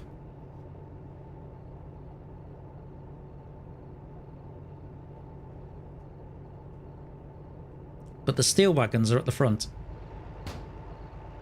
Because I wanted to reverse in, and of course we can't do that. Here's the wagons we need to deliver. Somehow we need to separate this train out.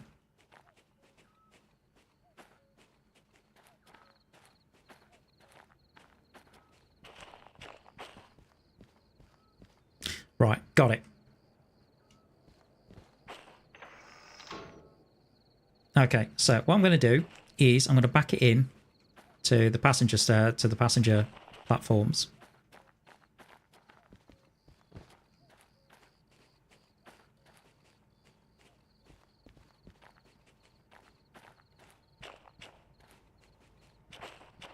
All right, I'm going to reverse it into the passenger platforms. Reason for this is so I can basically separate the train into two.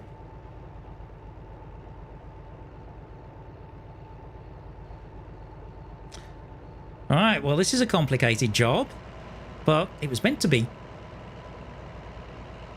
It's almost as if you planned it that way, Tbone. Yes, I did. Funny that.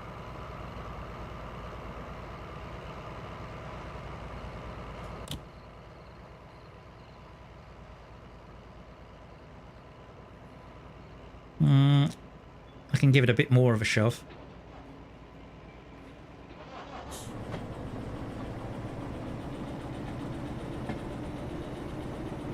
Now we're down at shunting speed.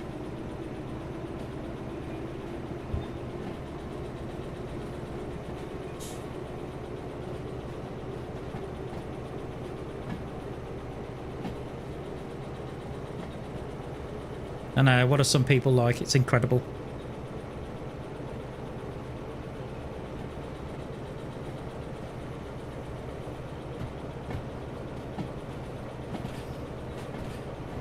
Yep, some people do the darndest things.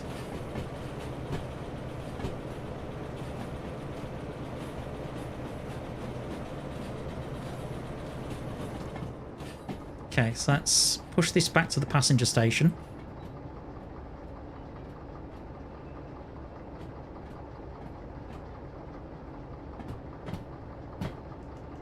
Okay, stand up, head out.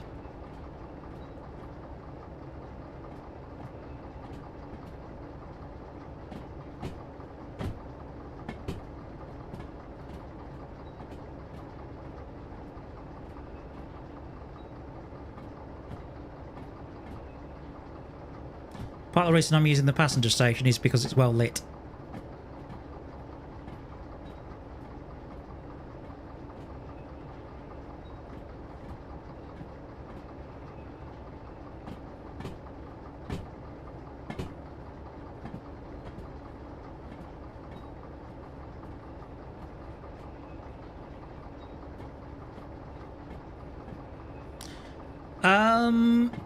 Subnautica, I mean, I've seen playthroughs of it, and I know the general premise of the story and how the game plays out. I mean, the most recent playthrough I saw was Kernel Failure, actually. Although he certainly didn't play it for the story, to be fair.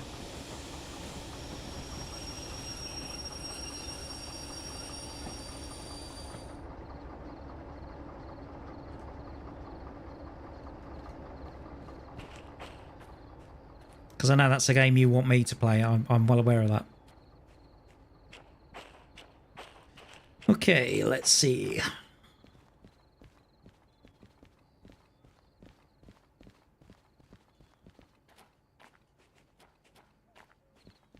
Yeah, that's good. That would do. So what I need to do now is separate this part of the train.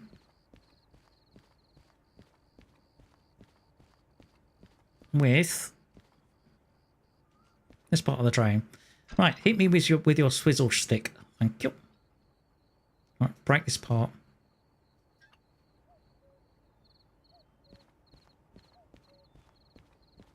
Right, so the steel wagons I'm going to put in this platform.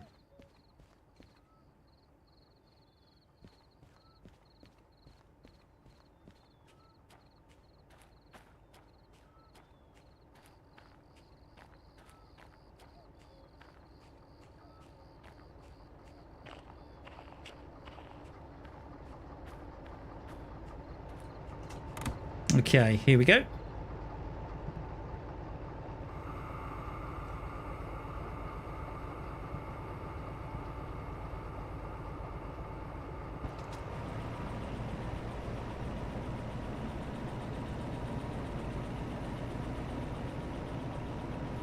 Okay, that's now 100 tons lighter.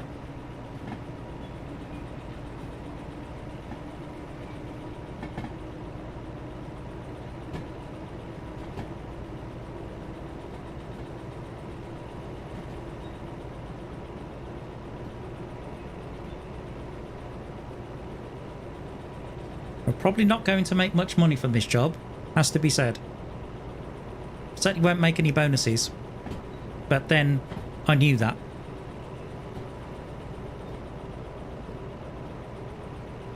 There are times when you do things not necessarily for efficiency, but for entertainment, and this is definitely entertaining.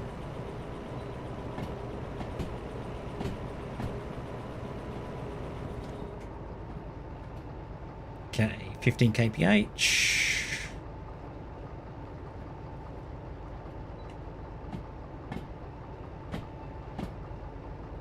Yeah, well, that's what I would aim to do. Story, if I don't be aim to do a story version. Okay, so let's see now.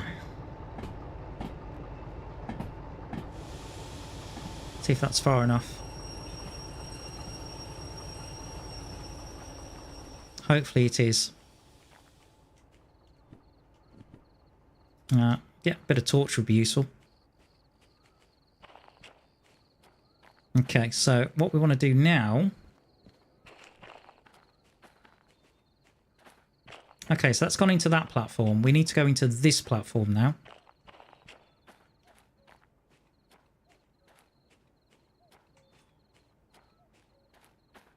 Yep, so what we need to do is we need to switch this over. Like that. Reverse.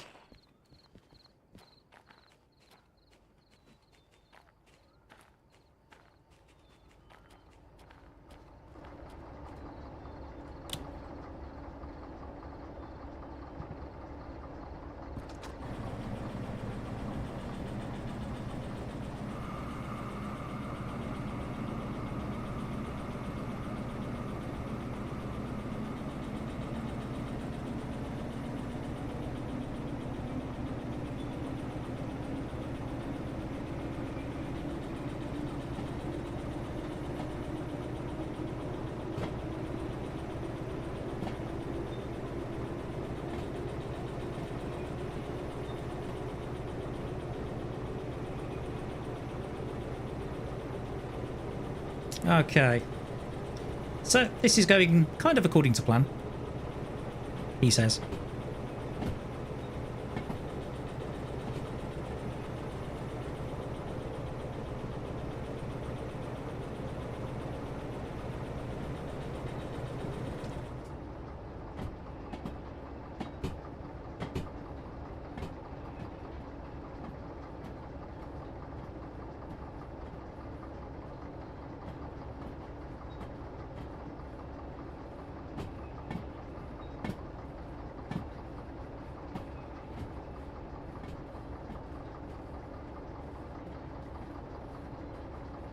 In fact, we're going to do something we're going to do something else as well. I'm going to organise ditching the DE2.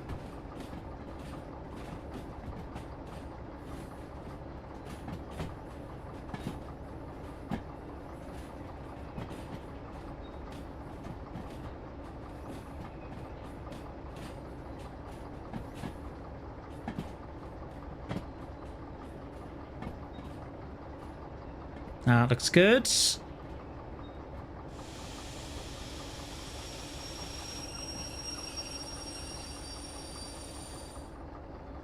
Okay. Let's undo these. Nope. Undo. Okay. Now. Taps, please. Thank you. Yeah, certainly would be. It's a good story, actually, Rod. From what I remember of it. Okay. Put a brake on there. Well, this should be a lot easier.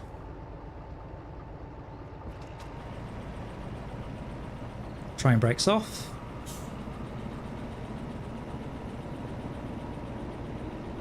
Whee! Turbo power.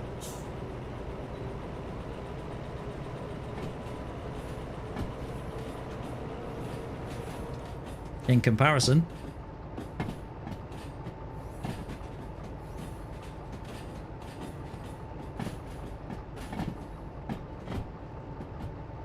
Okay. Go for the more immediate independence at this point. Swizzle stick. Or hoover doofer, please. Come on. Switch. That would be useful. Nice to know mistakes are being made. Oh, there we are.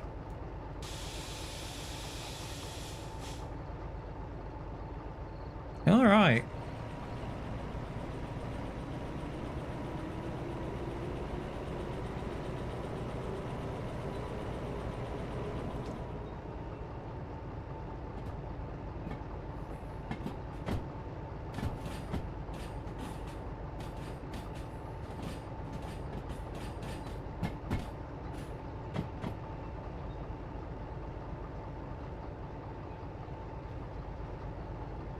Yeah, might want to slow down a bit.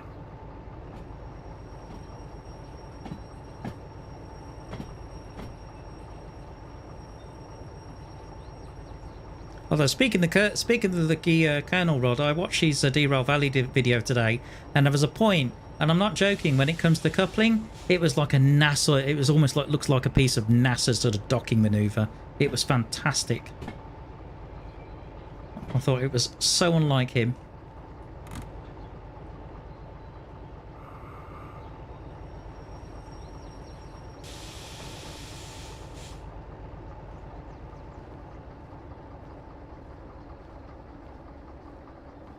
There we go.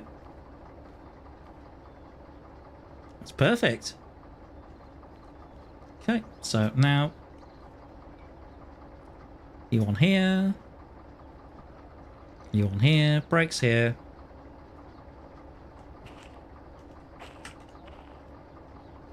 Oh, come on. There we are. Taps, please.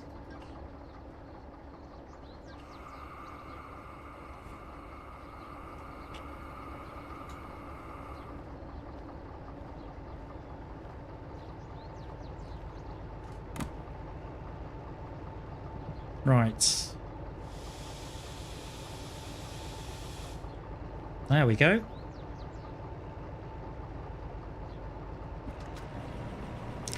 Meanwhile, what else is happening? Well, we're getting some exciting right. I know. Almost apart from, where did those wagons come from? That was the only thing I didn't get. Where did the wagons come from today? I didn't know. I have no idea where they came from.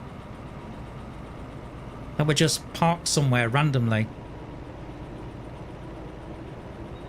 That just seemed a bit odd. Certainly did to me.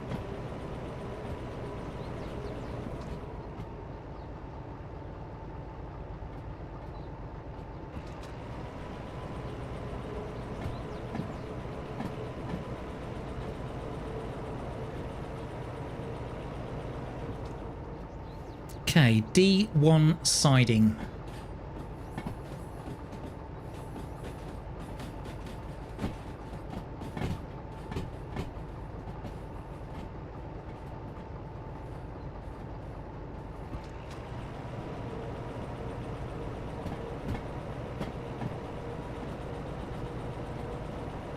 Who would have thought three drop-offs would take this long?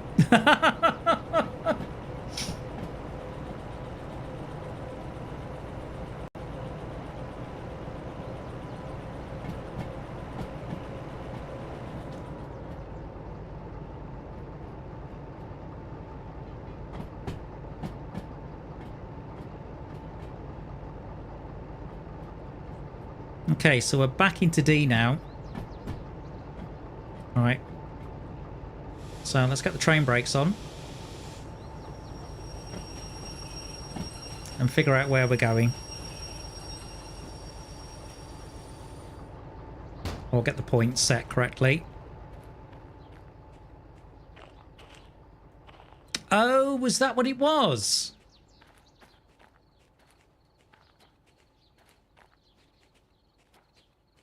It's one of those things when you get older, you know, you don't remember those sort of things.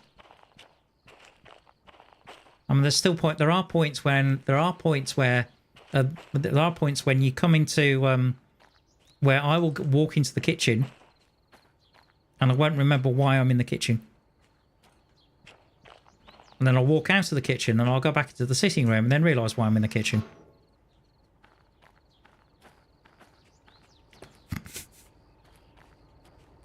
And for those who are not as old as me, you've got this to come.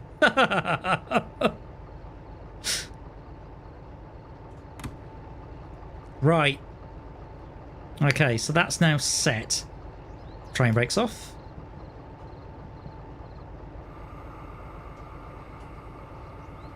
Throttle engaged.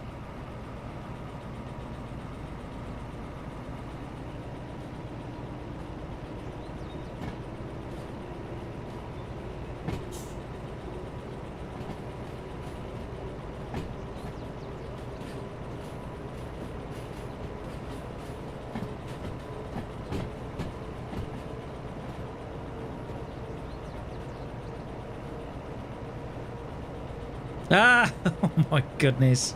Does it? Wow.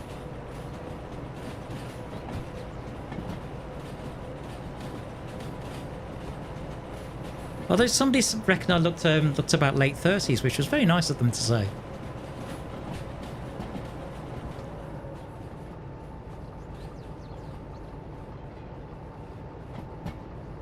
Although my friend was taking the mick about having grey hairs, and I give the usual line, which is they're not grey hairs, they're experience highlights.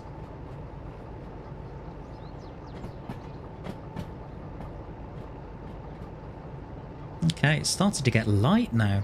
Wow. Okay, right, brakes on.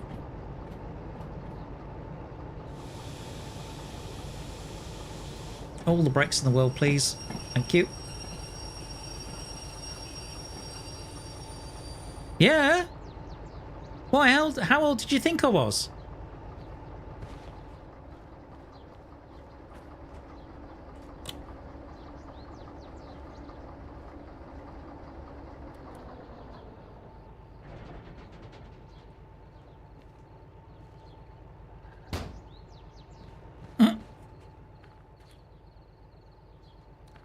Something like that, Rod. Go on, Cuba. How old do you think I was?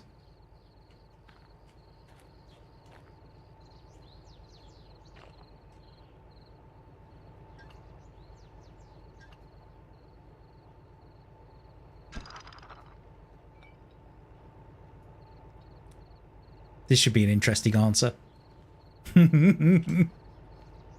Right, so I'm leaving the DE2 here. I'm breaking up. I'm breaking this up as well. The DE2's done its work. So now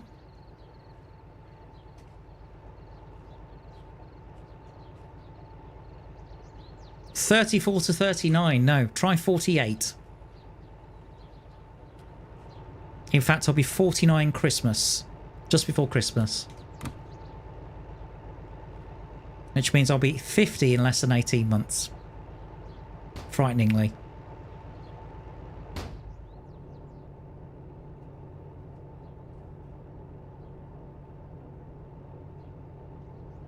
Right, so now we need to turn round.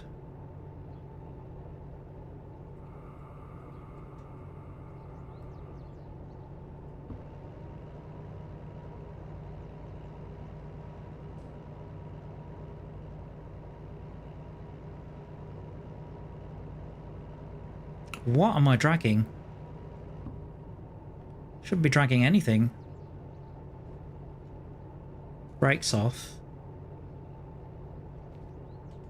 Hold on. Indeedy. Oh, I did decouple.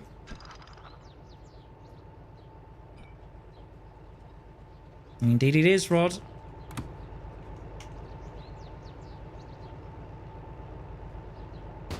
I mean, they say that life begins at 40, but I think it's getting to the point where 50 is the new 40 and so all that kind of stuff. Is it? Okay, I'm curious why that's a good sign.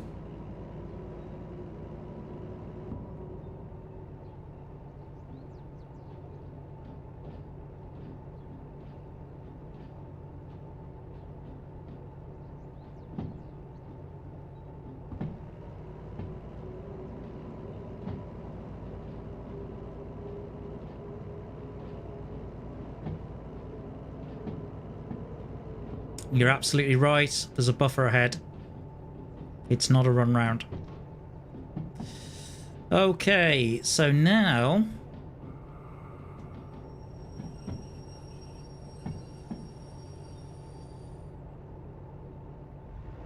I'm going to have to organise... Oh, by the way. I'm forgetting traditions here. Alright, okay. Now then. I'm looking for a line that's clear. That looks to be off to the left. Okay.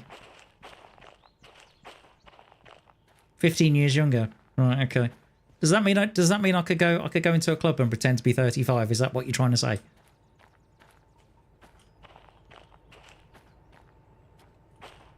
I don't think I'd get away with it.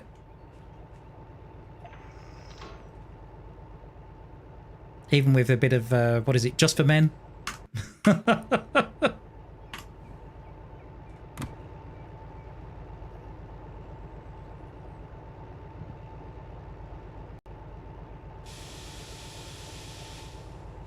Yeah, but the thing is, what happens when she finds out?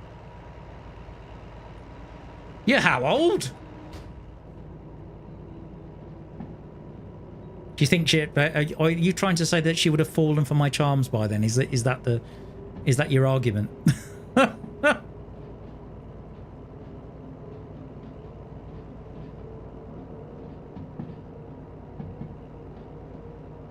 Probably is.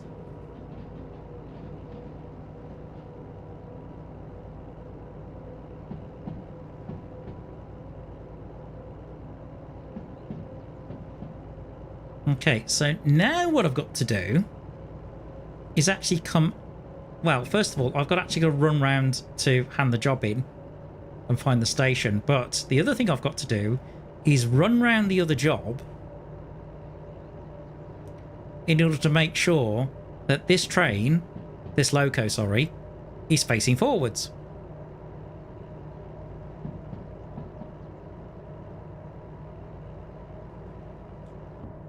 Okay, that's fast enough. Oh, there's another DH4 there. Oh, interesting.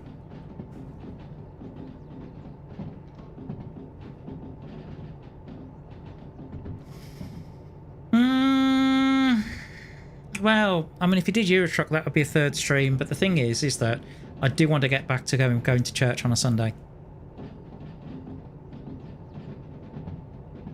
It's one of the things I do want to do. And the service is from, I think it's 6 in the evening till 7:30. So if I was to do a live stream, it would be, well, the thing is even after church, there's a lot of there's a bit of socialising and that kind of stuff. So I don't know what time, whether I could stream on a Sunday, and even if I did, it'd be for what, 2 hours, if that.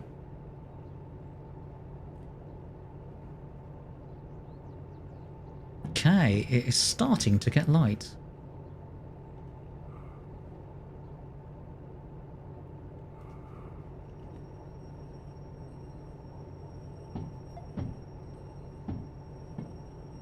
And then run round here. That's it.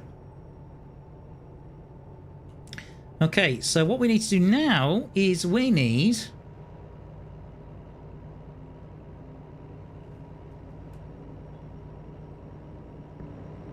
Basically, so the steel wagons are there. So what we're going to do is run round them. But then we need to actually turn the loco round on top of everything. So what we're going to do is use the triangle outside, I think. Unless there's any other way of doing it. I'd have to look at the station map. Is there another way of doing it? No, there's no turntable. Okay, well, that answers that question.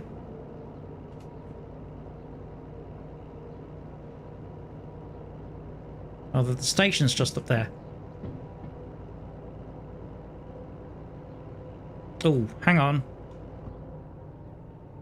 Are we going to get past? No, we're not. Darn it, we're not going to get past. Also, what's this?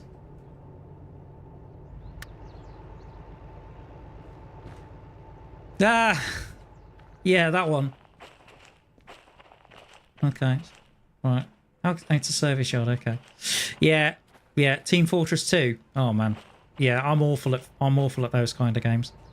Okay. So I'm gonna have to run round a different way.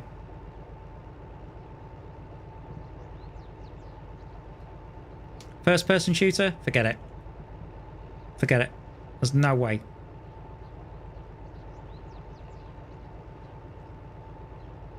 You know, nearest I get to first get to that is World of Tanks. And even then I'm average at best.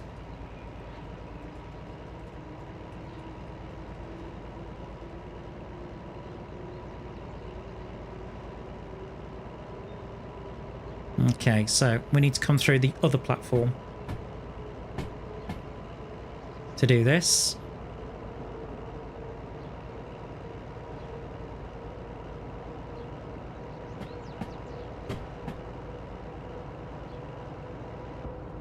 If you're wondering why I took a DE2, there wasn't a DH4 available to double header with.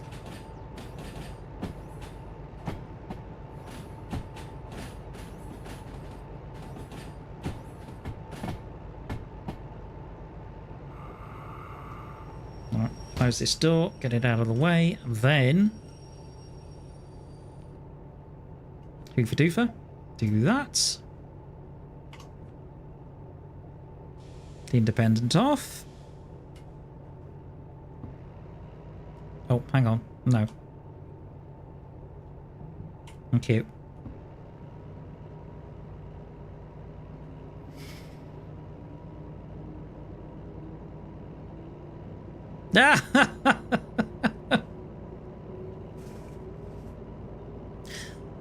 Well, if you're just starting the game, probably one of the best tanks you can go for is the KV-1, which is a Soviet heavy tank, and go down that line first.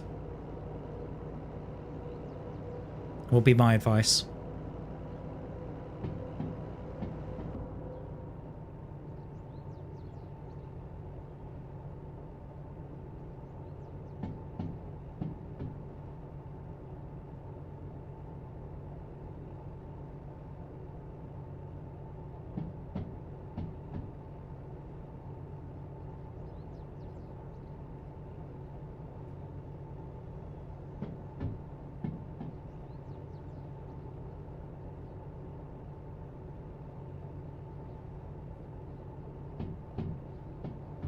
Well, there's no easy way of turning this loco around, I'm afraid.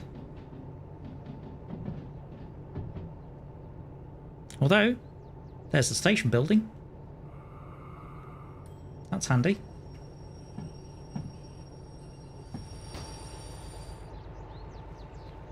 Right. Shall I order a bacon double cheeseburger while I'm here?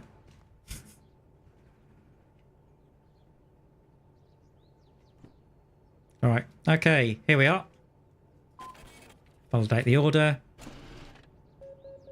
Okay, another 11 grand in the bank.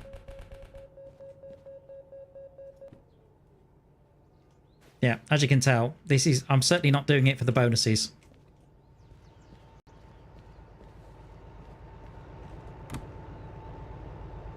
Okay.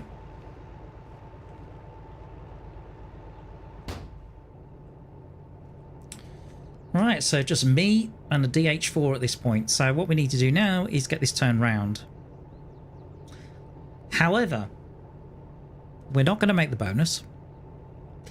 And with the time approaching 9:45, I think I can feel it's a good time to put the kettle on.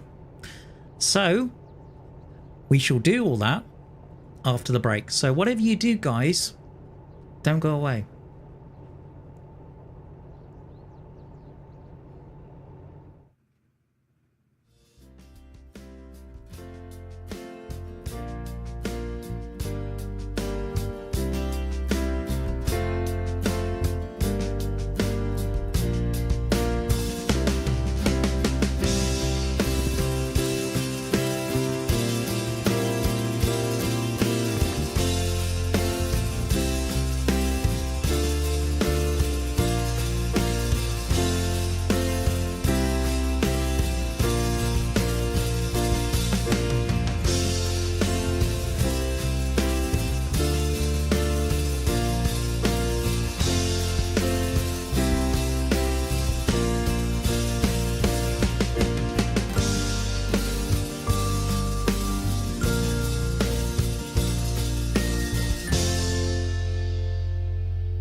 My goodness, chaps, it's almost as if I planned that. The music was just fading out as I was coming back.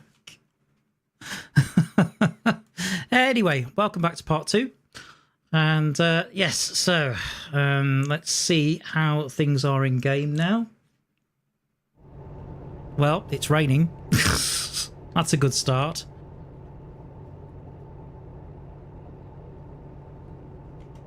Okay, let me just get back into the right window. Let's see. So what we need to do now is we need to turn the loco round.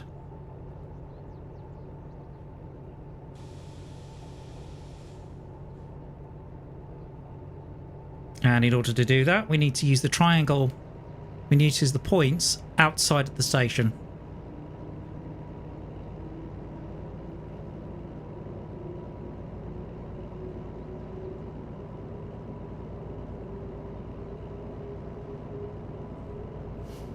So let's get that done, shall we?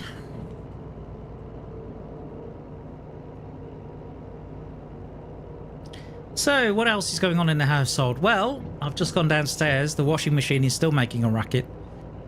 In fact, I measured it. 82 decibels that thing's made when it spins. And we sent we got a washing machine repairman to take a look at it. Thought there was nothing wrong with it, but they didn't repeat the fault. They just spun the drum with nothing in it. Well, of course it's not going to make any noise. So we've got to get Tim back out. Meanwhile, I need to take the car off the drive tonight. Why do you need to do that, Tbone? Right. The reason I need to do that is we're having a skip delivered tomorrow. And Thursday, we're having a bit of a house clearance, and we're getting a newish sofa delivered to the house. So that's going to be, and then we're changing rooms around and all sorts of things. Although I'm getting a friend of mine to help out. And this particular friend, Han, let's put it this way, she does strongwoman competitions. So I think she'll be very good at moving things around.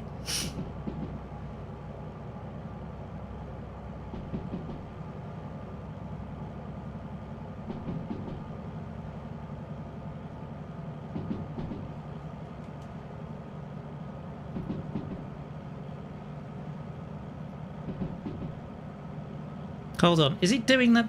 It's doing the same trick again. Ah! Damn my green screen.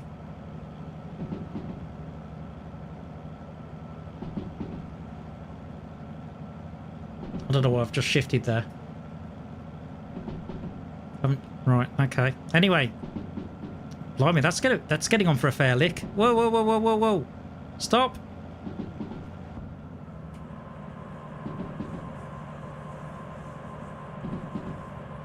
Yep, independent.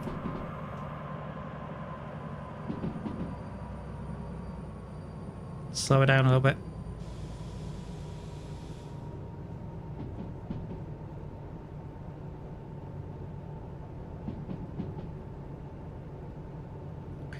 Okay, so what we need to do is we need to use this triangular junction to turn the loco around. Ah, if I hadn't slowed it down, Cooper, you're absolutely right. In fact, on Colonel Failey's video, it was an incident for quite a nasty crash.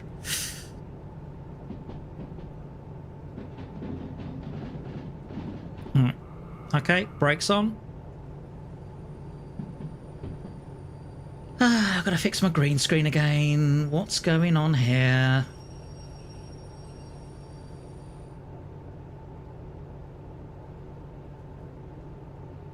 Oh.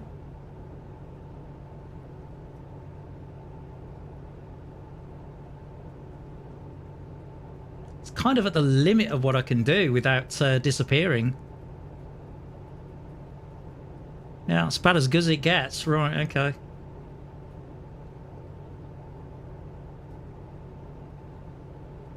I'm going to have to get some more lighting, but I can't afford it. Or I'll have to replace one of the lights, because I've got a really nice light on this side. I need to maybe replace the one on the other side, or I'll have a play around with it. Anyway, forward gear, let's go.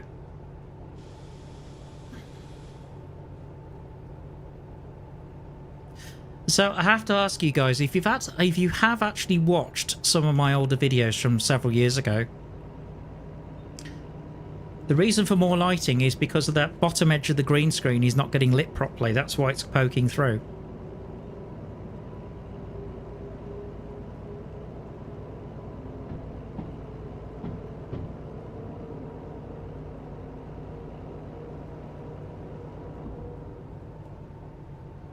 That's why. But yeah, I'd like to ask the people in chat if you've seen any of my older videos from like 6 or 7 years ago or so.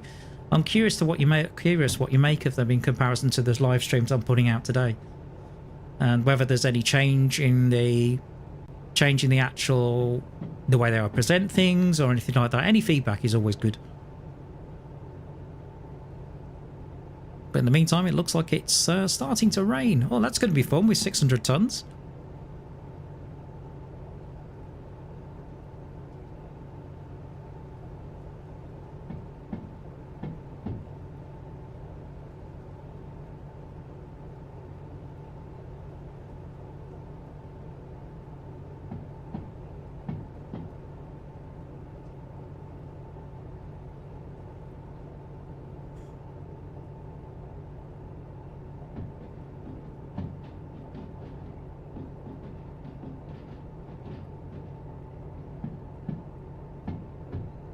Okay, thanks, Rod. Be good to get some feedback. I mean, I know I need to make more videos. I know I'm doing live streams at the moment, so I know I need to make more videos. I also need to make shorts. But when I first started the channel, shorts weren't a thing. They were not a thing. It was live. Well, you could live stream to YouTube. An increase in right, an increase in the quality of thumbnail. That's cool.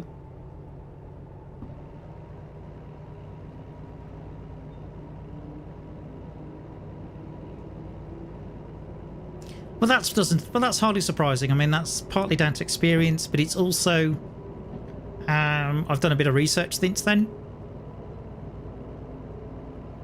So I try and keep the thumbnails fairly clean and relatively consistent, particularly when I'm doing series. The main things that will obviously change on thumbnails will be titles. At the moment, what you get on YouTube is what's called you get impressions. So in other words, if your thumbnail's seen, that's an impression. But then you get what's called a click-through rate. So in other words, how many people have actually clicked on the video having seen that, and then you get so much watch time and that kind of stuff. It's interesting actually to see how my watch time's doing. On some videos it's actually going up. On other videos not so much. Satisfactory is a bit of a weird one. It depends. I think it depends what topic I'm covering.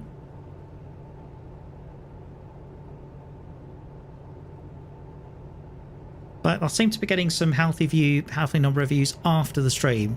I think certainly chaptering helps. And I've started doing that now the day later, and then about a day later, and publishing it a day later. So in essence, the people who actually turn up live are the ones who actually get to see it first. So you get first bite of the cherry. And I think that's fine. Well, nothing wrong with that. Alright, I can go faster than this on this stretch.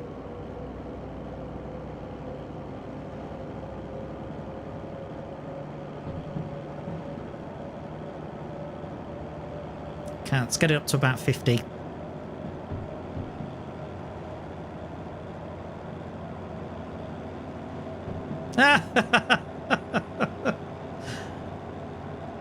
To be fair, one or two of my views are definitely from me watching my streams back. Always do it. Always do it.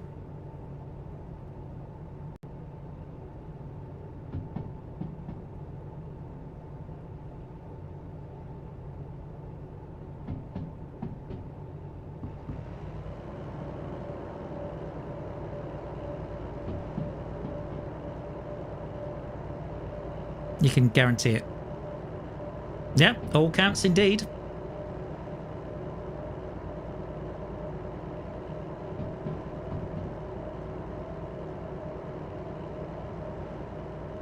But I definitely need to sit down and make some shorts. I'm not talking about the ones you wear on your wear. I don't think I've got the legs for shorts.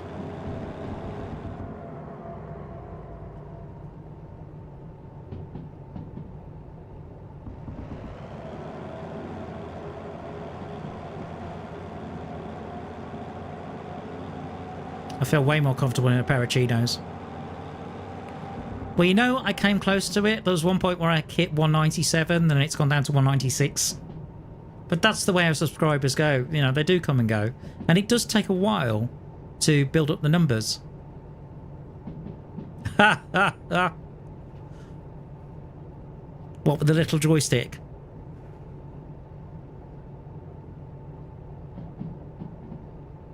I think my thing will be when I get to a point where I can actually have members. That'd be fantastic.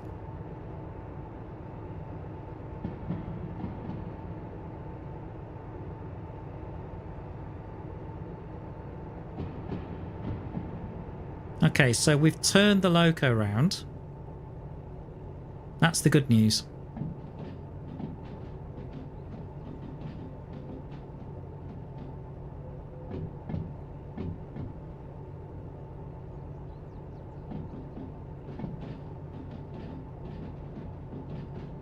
Now we need to figure out how we're going to get the job.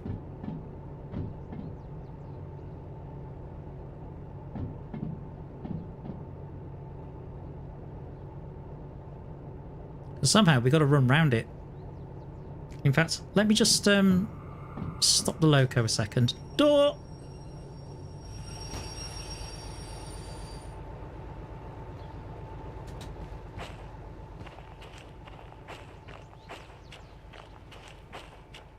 Oh, I've just had an interesting thought. Oh, right, so I could actually just run up back. Right, okay. But I have had an interesting thought. Is there a job here that needs to go to the steel mill? Well, let's have a look, shall we? Food factory. Goods factory. Okay, that's shunting.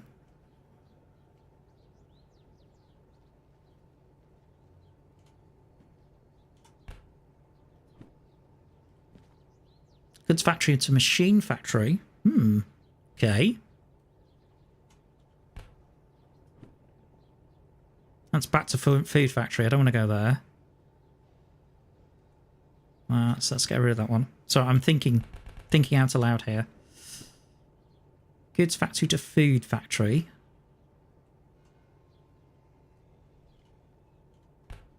Mind you, that's pretty poorly paid.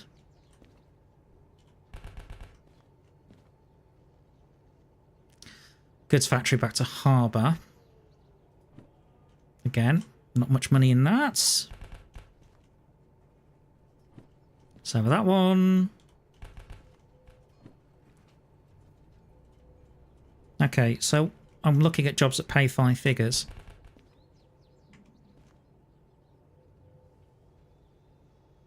Goods factory to machine factory. That's the best paid job on the table as well.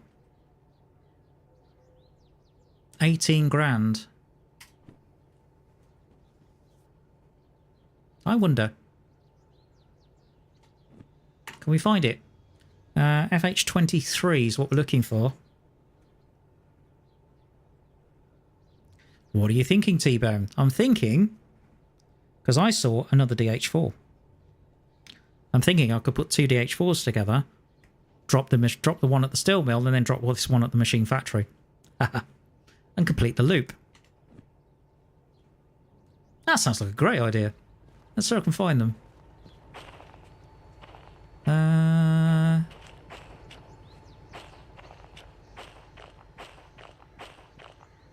bet you it's in the other one. Right, okay. Let's get on my train. Or get on my loco.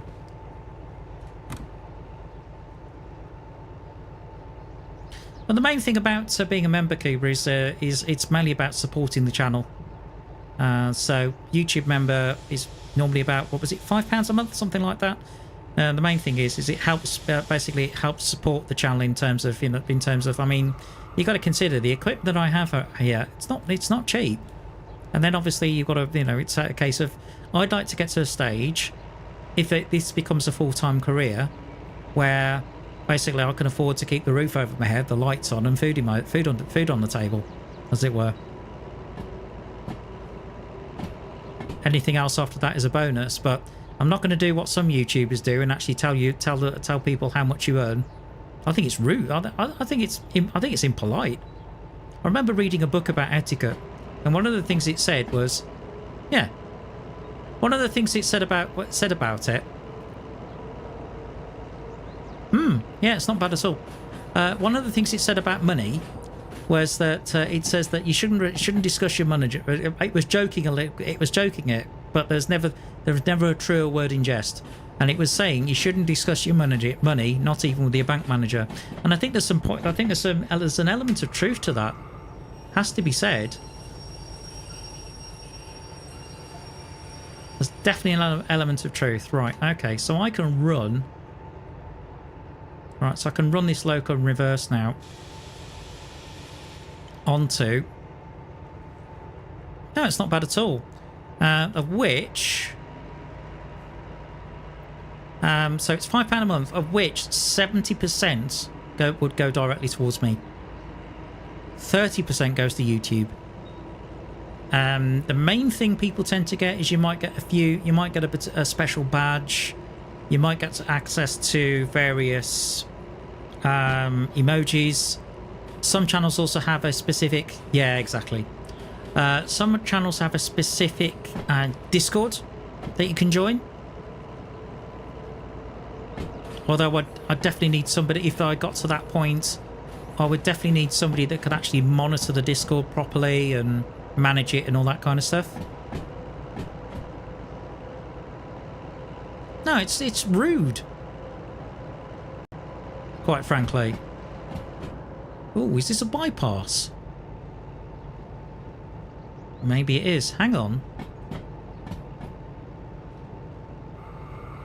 From B...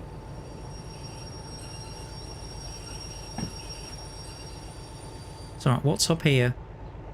I'm doing some exploration, guys, because at the moment I may as well, because that job's never going to get in on time. If I can find the other job and then put the two together, I will. This looks like a bypass line. Around here. Yeah, it does. Sort of. Right. Okay. Well, I've got another DH4 here. Okay. Well, this is good.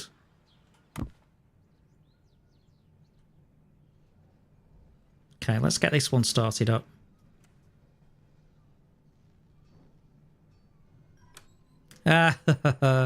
Yeah, in my case, a lot. I think there are some second-hand cars that you could quite easily buy for the price of my PC. My car's still worth more than my PC, though. I will say you that. I will tell you that.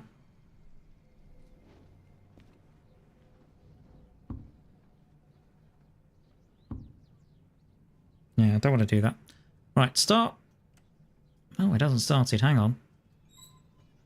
What am I doing? Starter, throttle.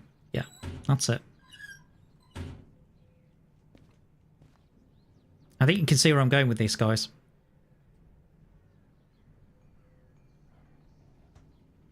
Okay, so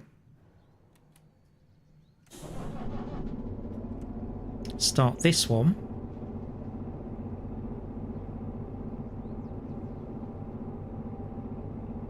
And then, this one would, yes, it would face the correct way. Now then, can I find the other job?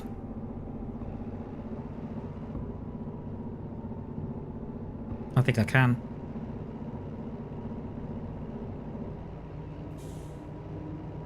I think the other job's in D.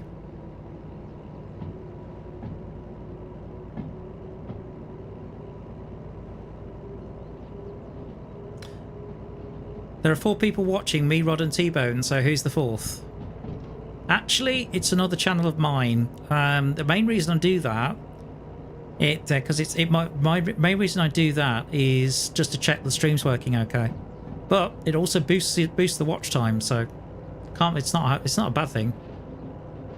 If I want to quickly see how the stream's doing, I can look down at my tablet and take a look at it live. See how it looks on a tablet. So there's your answer. So it's a separate account of mine.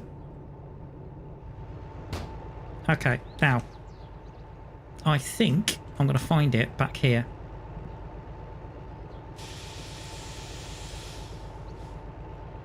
Hence the reason it's more of a silent partner, as it were.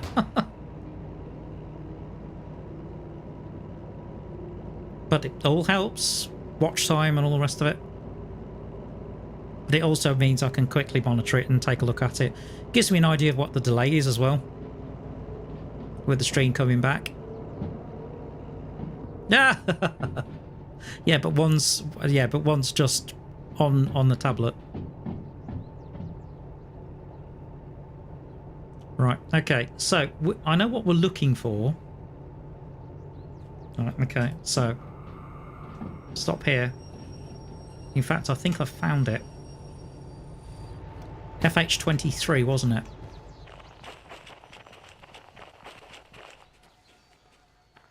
There it is. That's FH23. Perfect.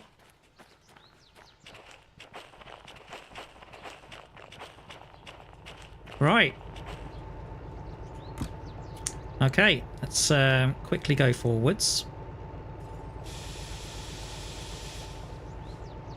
Pick this up. Ah, Rod's got a good point.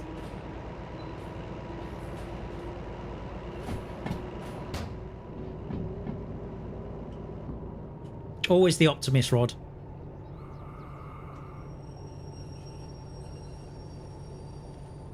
Okay, so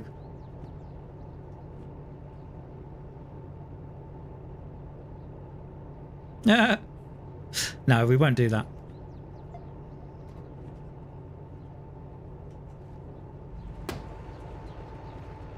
Yeah, it did. You're a poet and you didn't know it. Okay, so it's going to be this one, isn't it? Yep. Is it that one? Or is it this one?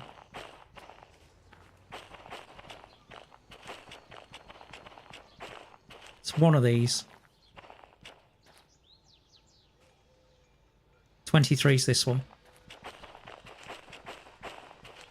Excuse the warping.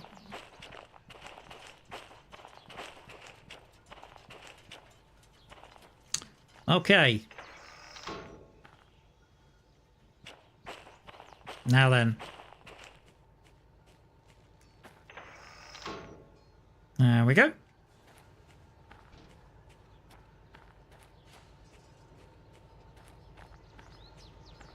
Okay, what's the plan here, Tbone? Well, it's very simple, really. It's quite simple, really. Reverse onto this one. And then we're going to double head it with 2 DH4s. We're going to do it properly. And then I'll calculate the total train weight using a little bit of Top Gear maths, as it were.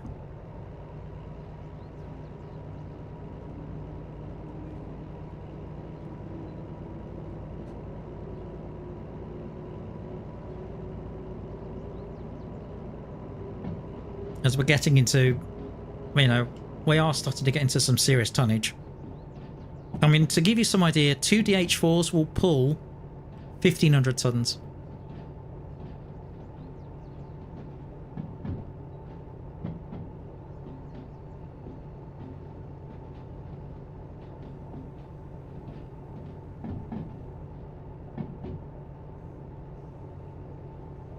All right, then. Here we go.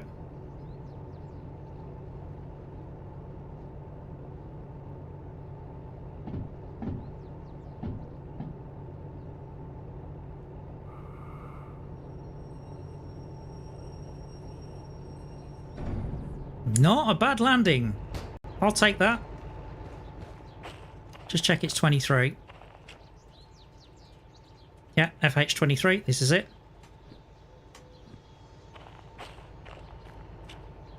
Oh, bounced a little. Okay.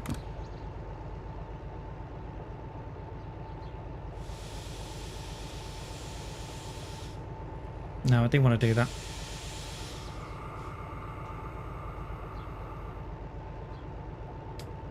Just a touch. There we go. That's it. That's what we're looking for.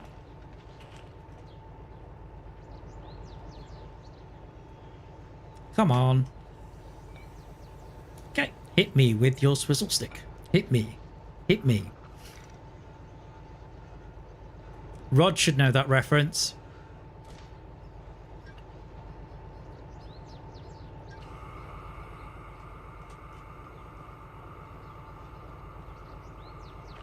Okay, so that's the brake pressure building now.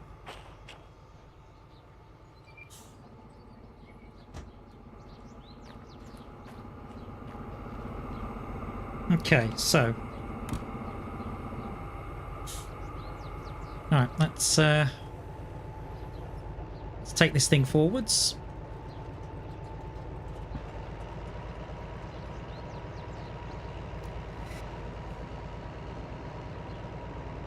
I didn't want to sneeze into your ears. I hope you don't mind.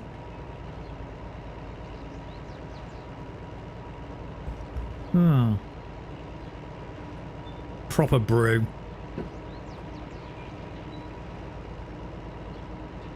Yes, there we go. Ian Drury in the blockheads.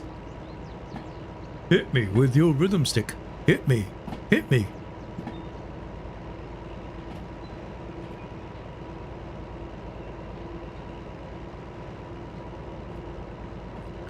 Oh, he was getting on though.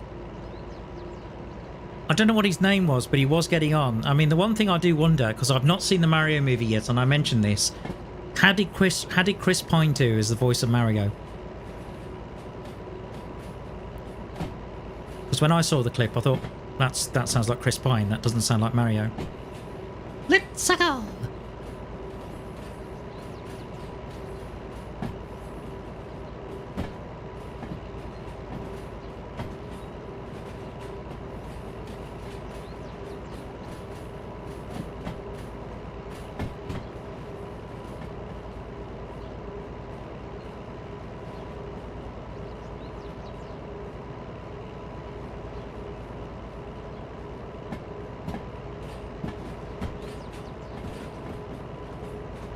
Charles Martinet, that's it. I thought I'd recognise it.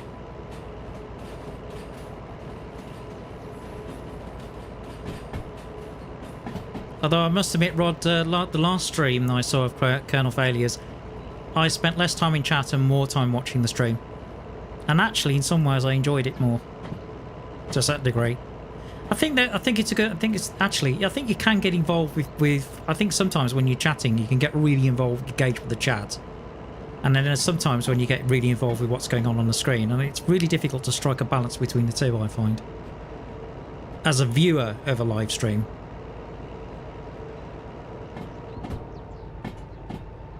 Okay. Right, get the hoofer-doofer out. Get ready.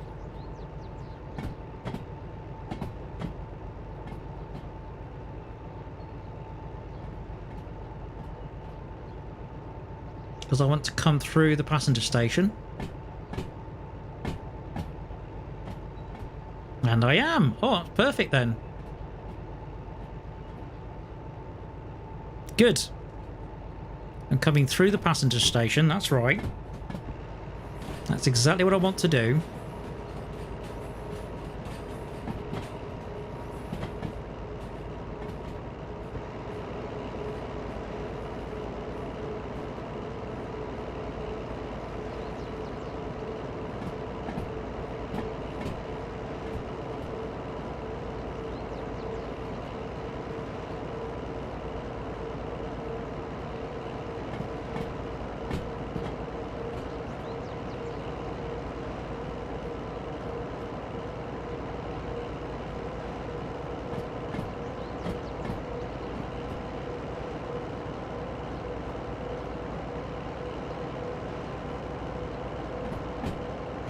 Oh, yeah, yeah. That's understandable. I was tempted to do the shipping forecast on this one when I come back from a break.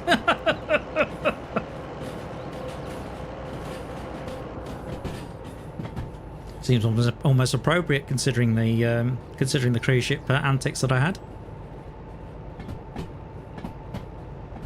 Okay, so now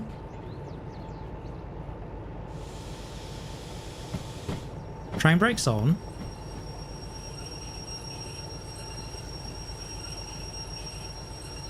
Okay, I think you can see where I'm going with this.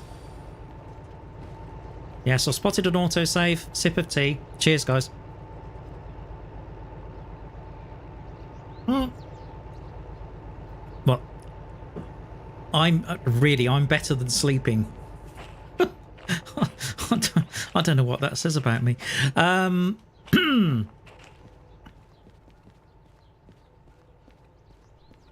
Oh, good grief. Yeah, to me that feels like the middle of the night. I mean, the one thing is well, Rod, you mentioned you play guitar. Do you play in bands and do you do gigs? Because that's the other thing I didn't ask. Because I know from my own experience of playing in bands and that kind of stuff, you end up as a night owl.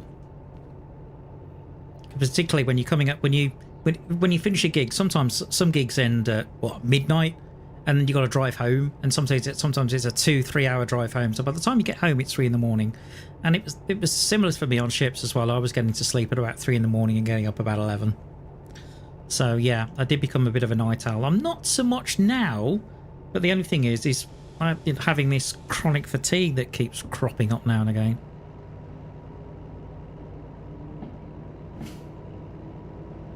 Okay, so plan is put the 2 DH4s together.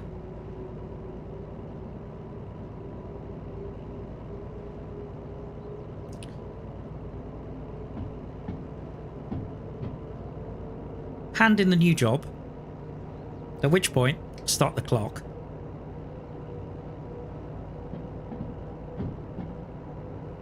But also obviously link it to the steel wagons that I've got behind, which I've got to go into the steel mill on the way.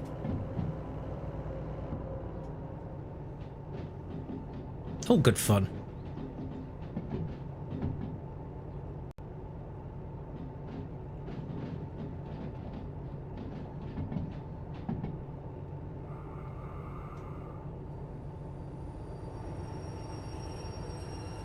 Okay, so that one. Okay.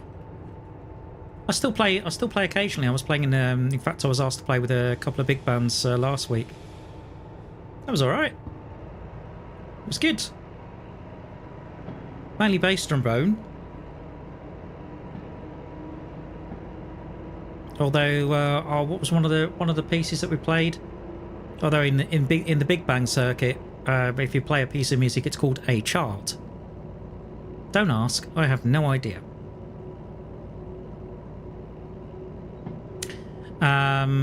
But we played some music. This is another one you need to look up.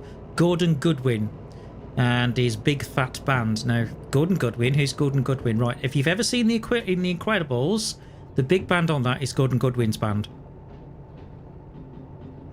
and it's cracking. But also he's written his own stuff as well. But there's a piece of music called Hunting Wabbits, and I was playing it last week and playing the bass trombone part, it's definitely a challenge.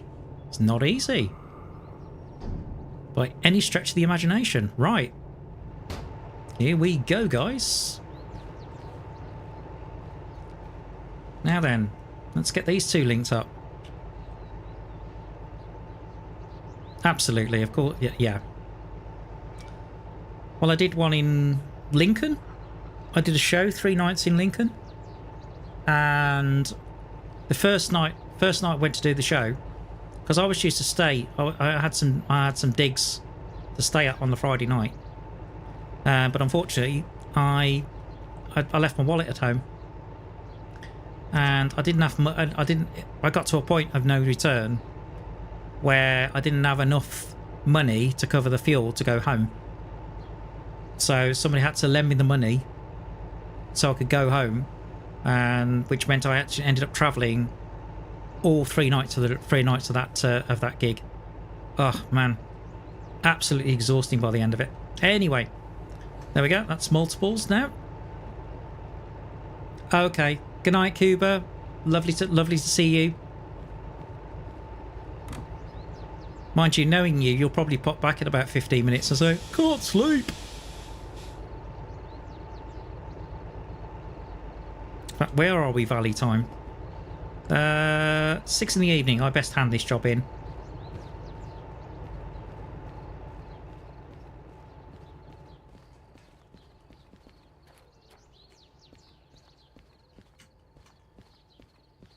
Okay, I've got my stopwatch to hand.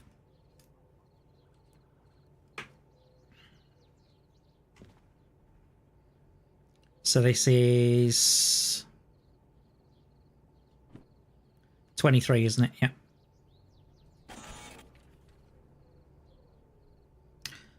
Oh no! Oh no!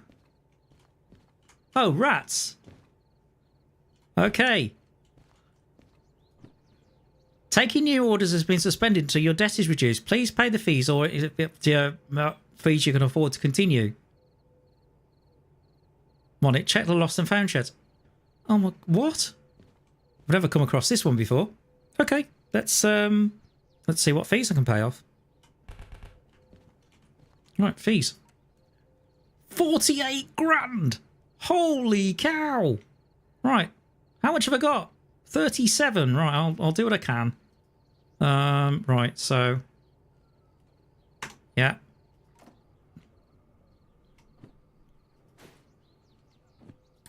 All right, and then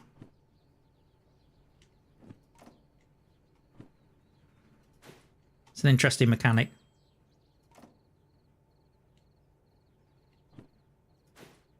You can only rack up a certain amount of fees. Right. Well, that's down to 20 grand now. Hopefully I can take the job.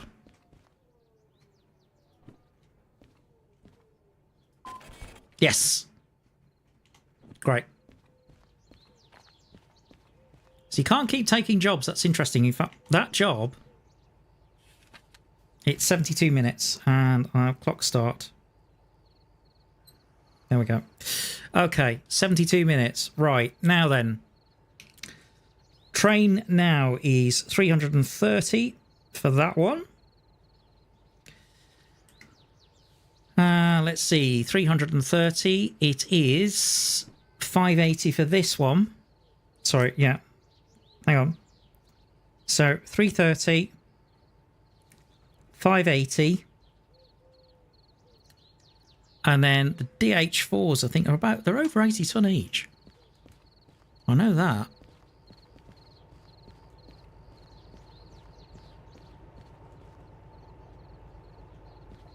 No, they are 80 tonne each. Okay. So that's 160. Right, 0. 38 is 11, plus 6 is 7, carry the 1. 5, 3, 8, 9, 1,070 tonnes. This is officially the heaviest train I've ever pulled.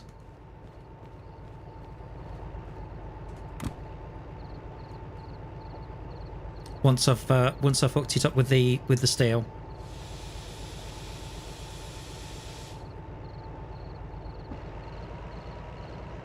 Oh, brakes?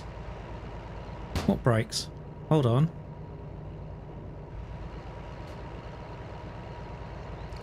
Independent. Train.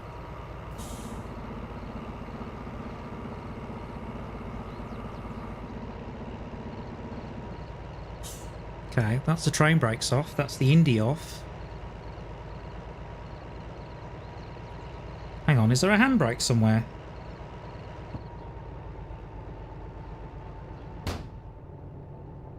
Let's have a look, shall we? Yeah. Here. In fact, it's turned off right now. That's okay for the time being while I shunt this in position, but soon I will need both.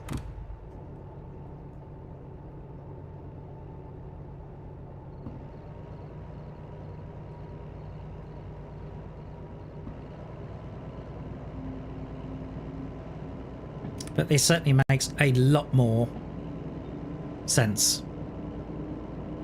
So we've got 2 DH4s, possible pulling capacity, 1,500 tons. Nice.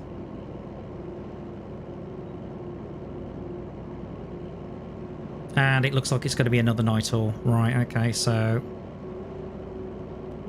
lights right.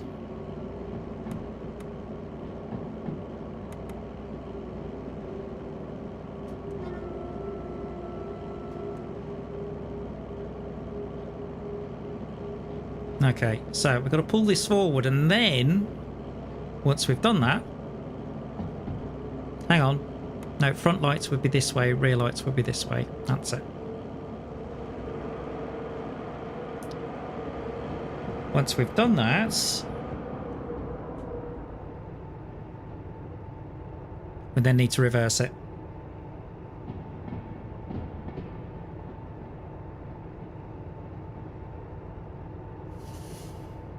Oh, wish me luck, Rod.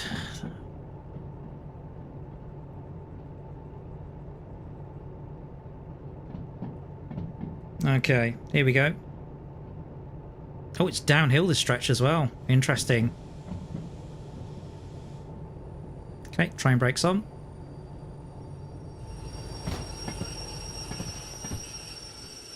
So, 1, 2, 3, 4, 5, 6. Okay.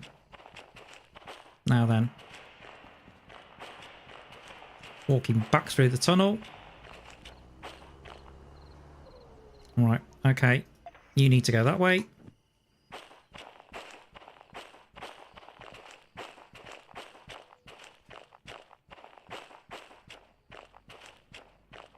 That's it. Alright, I need to put a handbrake there on these. Yes, it is. Okay, here we go.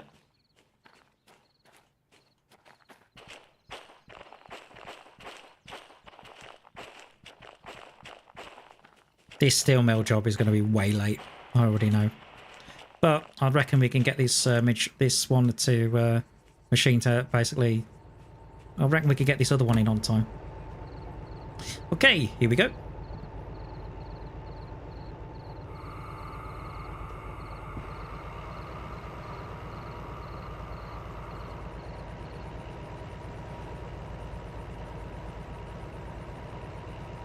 Ooh, hello. Is it worth starting the other one? It might be.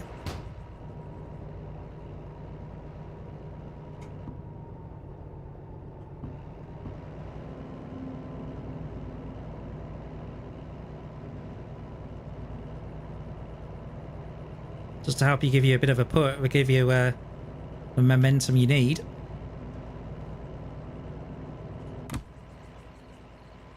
Okay.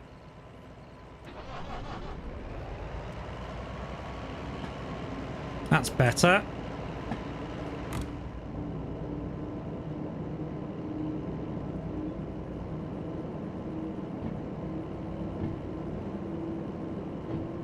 Much better.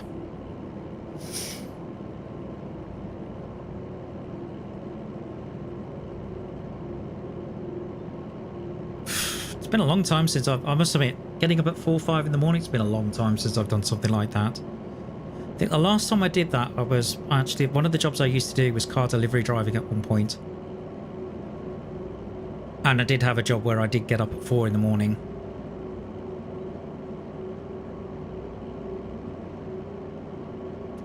It's an ungodly hour if you ask me.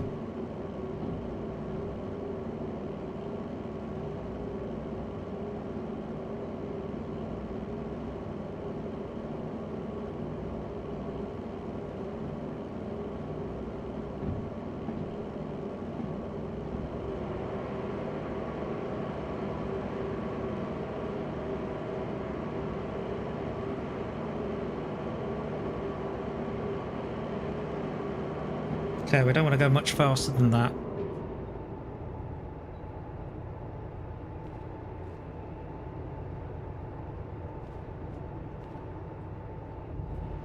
Okay, let's have a look outside.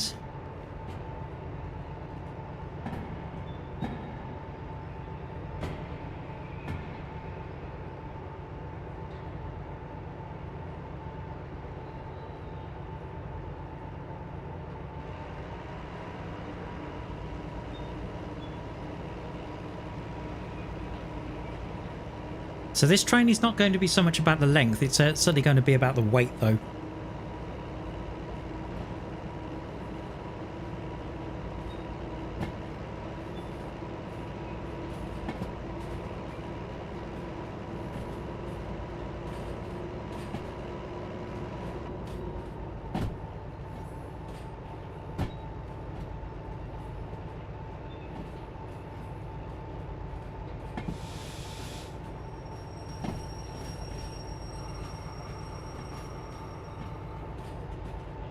Really difficult to judge from this angle.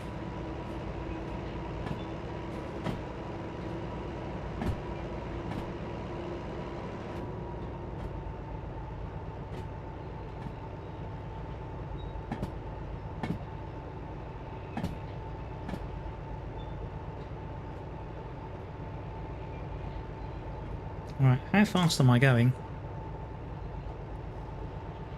Less than 10, that's fine.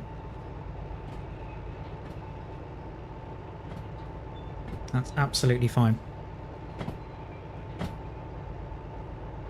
Did mind getting up the commute was the worst.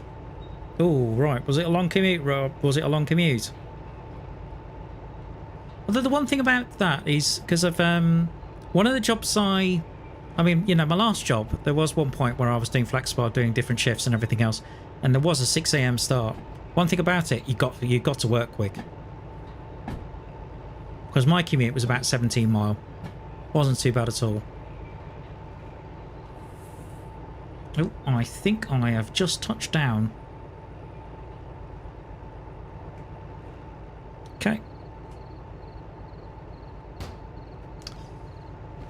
So I think I did 17 miles in about half an hour.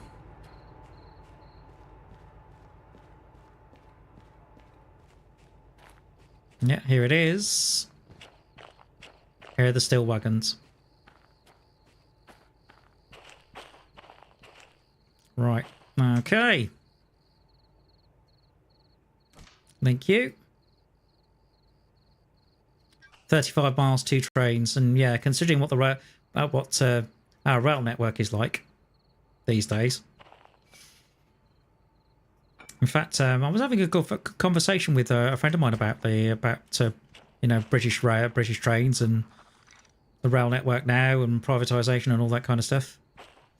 Because it seems the best networks in the world are either all private or all public, but in the government's infinite way, as they do, when they never do anything, you know. So that's right on, that's left off. They always make a hash of it whenever they do something, and the way they privatised it, it's a complete mess. What needed to happen is it needed to be, if you were going to privatise a rail network, you need to make it that they're responsible for the entire part of that rail network. Now that's left off, yeah. So I'm just checking now to see if I've got it correct.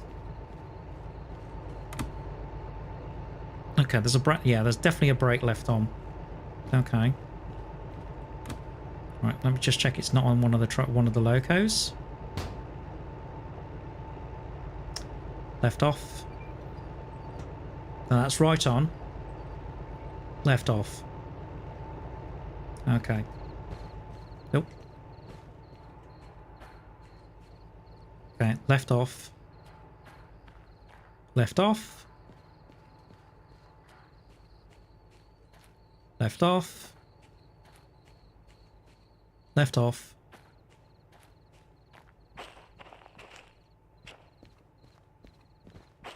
I don't think it's these. I think it's going to be one of the steel ones. That's left off. That's left off.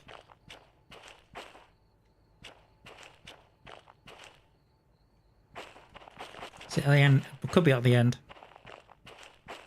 Right on. There you go. See it immediately relax. Kind of doing a bit of an Irish jig on the tracks then. Right then. Let's get on the way, shall we?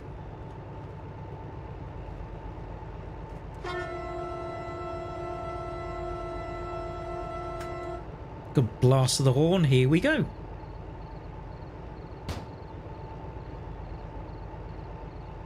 Into forward.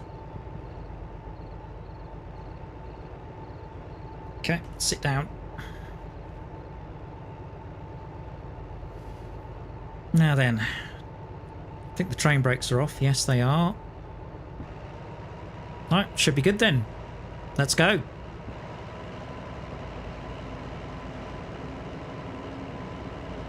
Over 1,000 tons being pulled.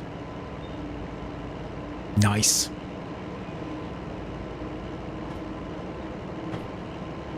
Okay, which way are we going then, Tbone? We are going left when we come around this loop, after this loop. So as we come out of the goods factory, we need to go left, and then we're going straight down to the steel mill, and that's the first drop.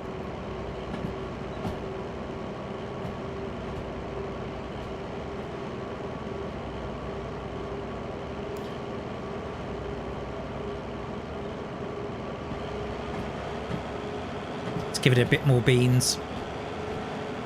Let's get this thing running.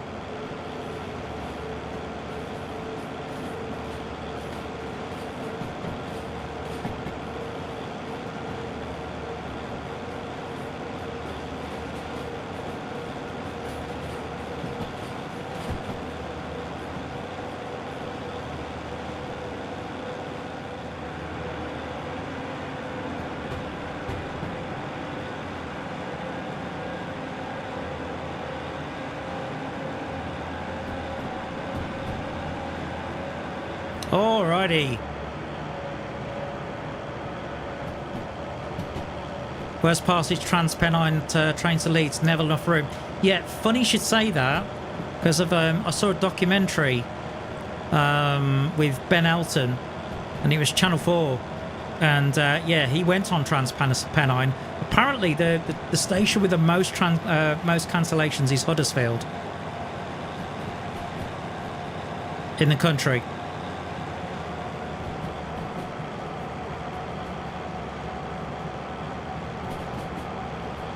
But yeah, it's a complete and utter mess. If you think pre-British Rail, what they had was you had London North Eastern Railway, which was in charge of the East Coast Main Line. That's everything. Track, rolling stock, stations, drivers, the lot. And that's the way they should have done it. Either that, or it needs to be complete. The best rail networks are either completely nationalised or completely privatised. But of course, in typical British fashion, if it was privatised again, they wouldn't put the money in. And everybody knows that.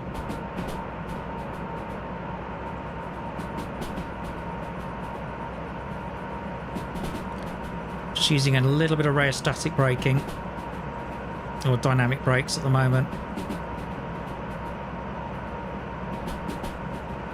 to help slow us down.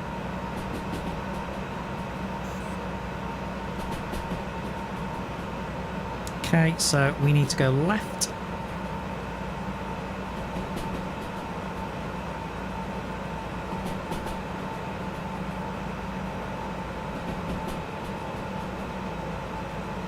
And we are going to the left. I think we're okay. Right on the edge of the speed limit there, thanks to the dynamic braking.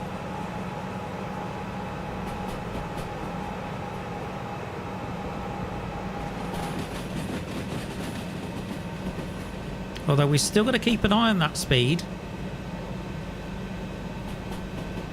while we're going around that corner, because although we've got a 70 limit, we can't go 70 until the back of the train has actually passed that post. So I'm having to allow time before accelerating.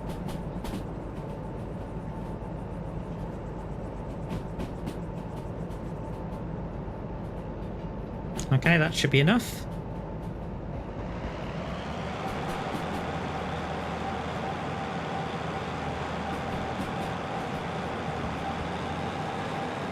But the one thing about the DH4, it's very easy. It's a very easy loco to drive. And for a while, this is going to be a bit of a workhorse.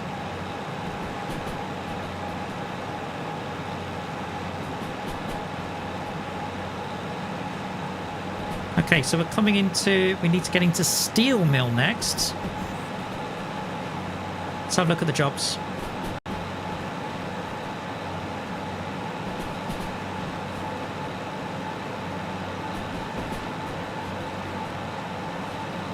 B3I is where we need to go.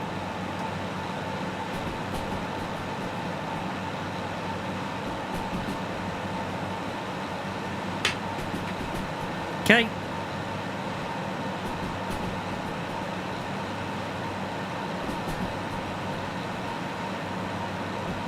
The only thing, I mean, there's some nice new rolling stock on Transpedine, like the Nova services and things like that, but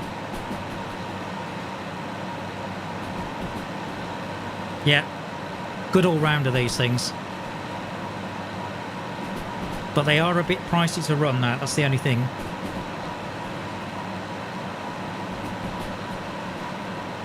Okay, so a speed limit of 100.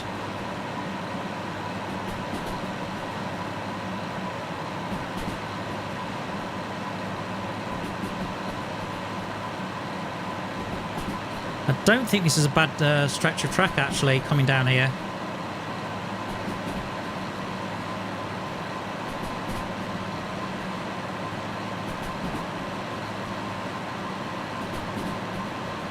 Because it's a straight run.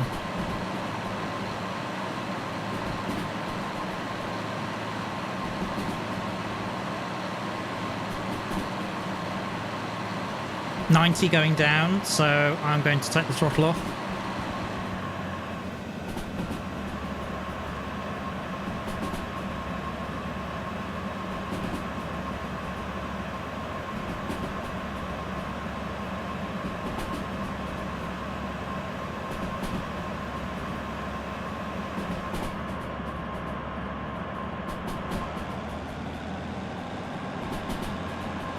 Just a little bit.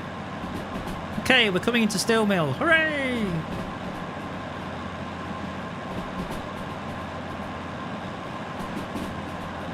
That's nice and quick.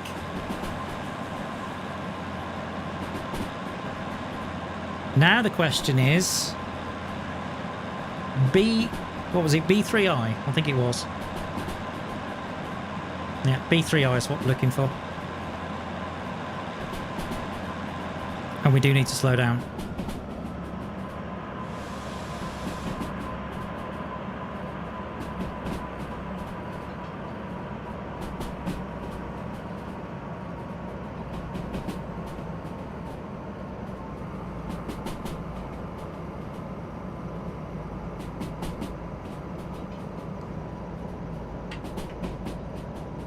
A little. There we go.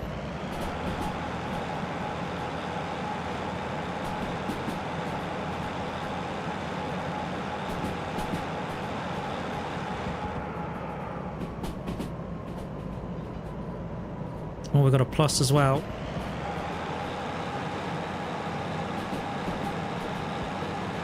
So, coming uphill. So, this is where the hard work of the engine comes in. Good tough pull.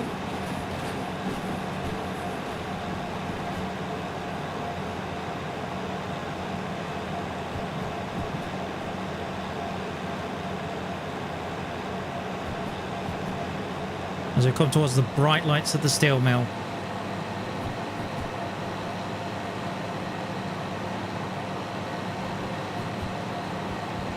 Now, I need to stop here. Okay, time to figure out where we need to go.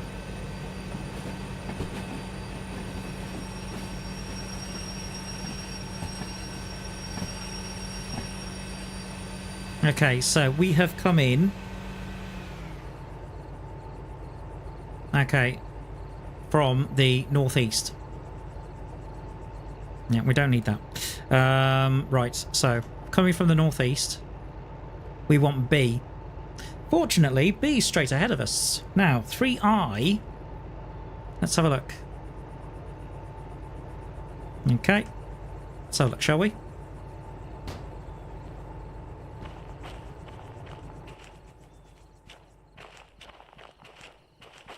So B straight ahead. Let's have a look at 3I. Because is it free? Is there anything in 3I?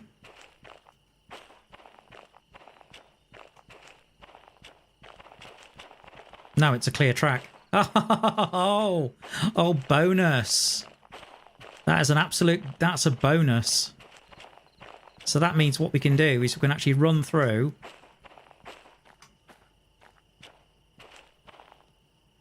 Okay, so we can run through to be it like this, B3I, and then drop the back off the train. Drop the back of the train. There. Perfect.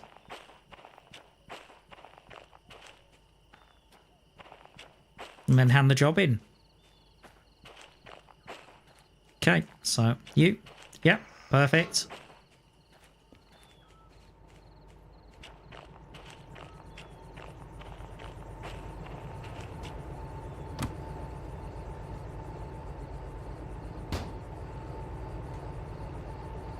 Okay, let's go.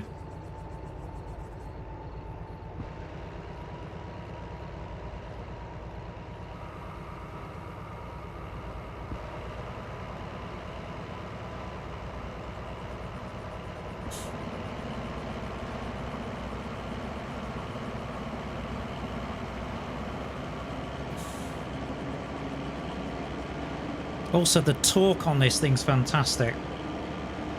Has to be said.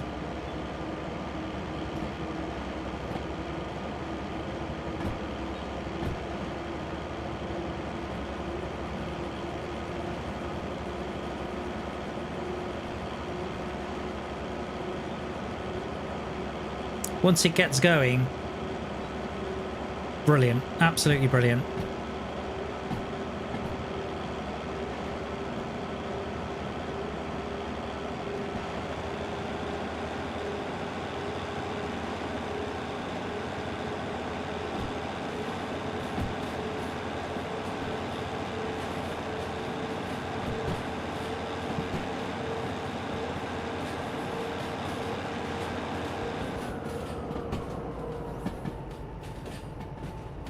Yeah, there's 308. That's correct.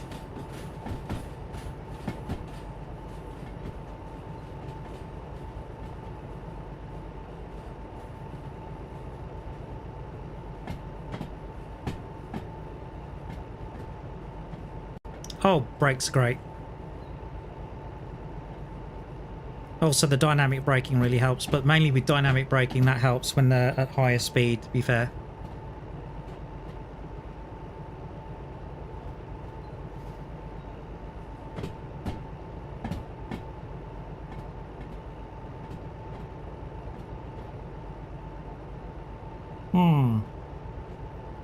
Good stuff.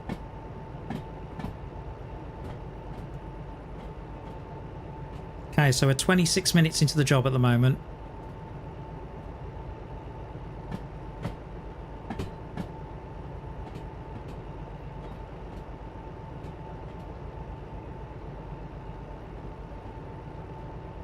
Okay, train brake, please.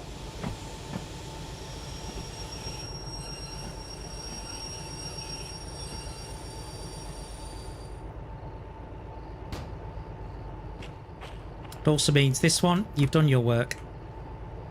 I can cut you off.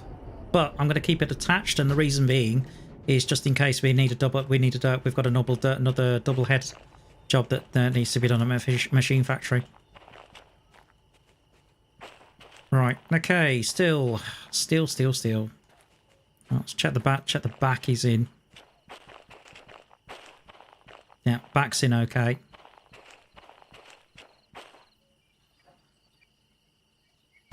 Good.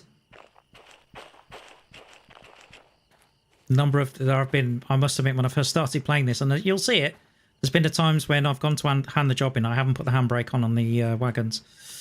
Right, so let's brake this here. Right. Hit me with the old swizzle stick. Thank you very much. Right, now, station, please. All right, Ez. Okay, let's hand this one in. All right, so this is going to be 75, isn't it? Yep, there you go. Hand that one in. Yeah, just a little bit over time. But anyway, take the money. 15 grand, thank you. All right, let's get cracking, shall we? Oh, it's over here, isn't it? Yeah, it is. Okay, machine factory, let's go.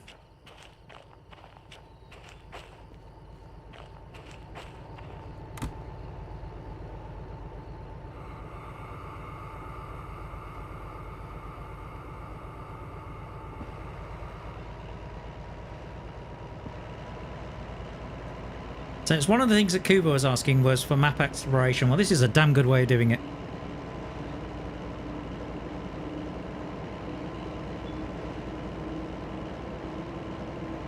Because in essence, what I've done, if you look at the map, I've started at Machine Factory. I've gone all the way through here. I've gone past here. I've gone this way. I've gone round this way, and now I'm coming this way to go back up here. So I've done this loop here. Now we're going back to Machine Factory. So, good way to... Yeah, you know, it was only over 4 hours, wasn't it? We got it there. What's the problem? I know, it's probably as good as Royal Mail.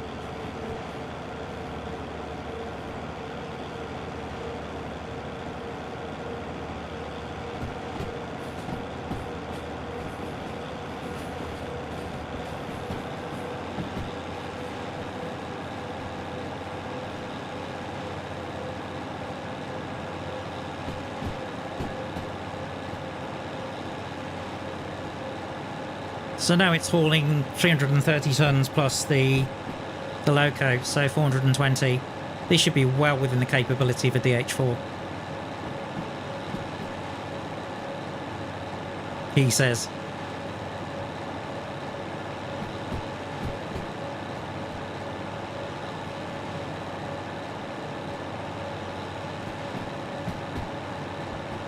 And yet still struggling.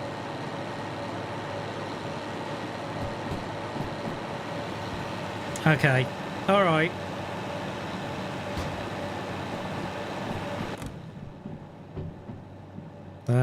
Where's the engine? That should help.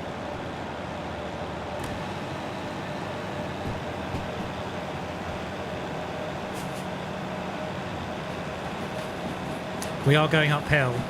That would explain it.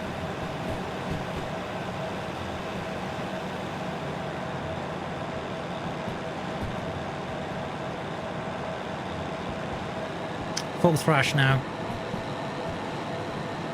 Let's get it there.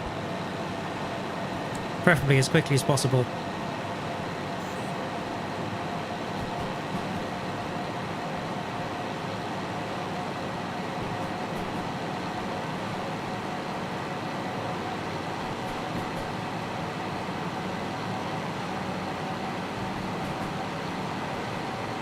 So, nice hill coming out of steel mill now. Oh, brilliant.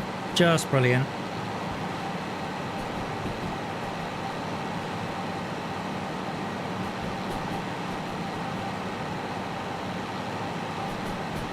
Yeah, well, it's now a live loco rod, so...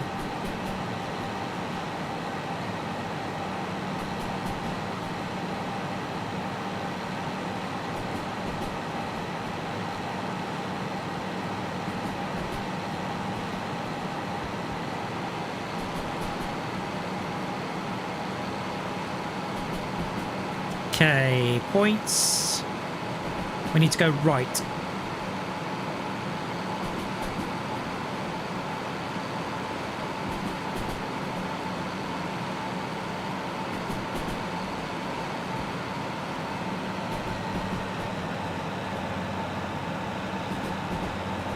we're going left. Damn it, we're going left.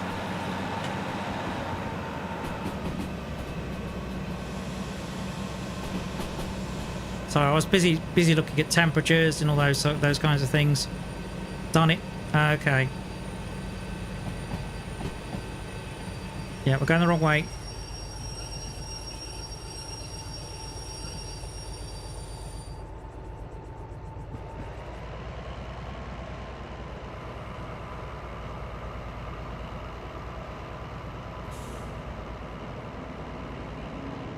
Yeah, I'm just about figuring that one out, Rod, to be fair. But of course, now we've got gravity on our side.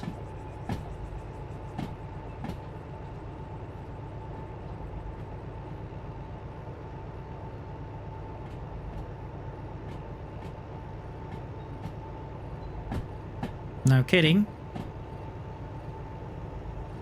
In fact, I've just figured out... Oh no.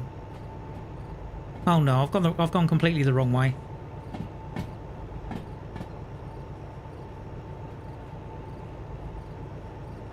I have gone completely the wrong way. Look. I needed to turn right further up.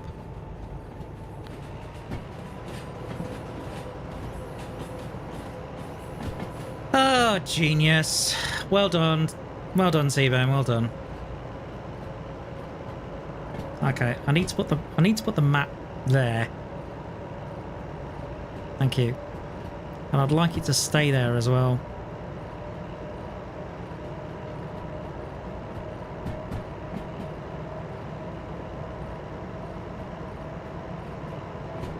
So after all that, you can see the triangle we should have gone through. We didn't go that way.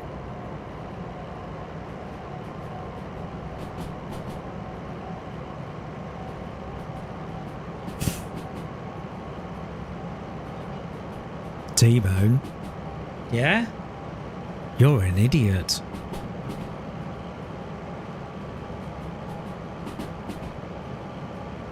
Oh, great. Just marvellous. Well, so much for getting this job in on time then.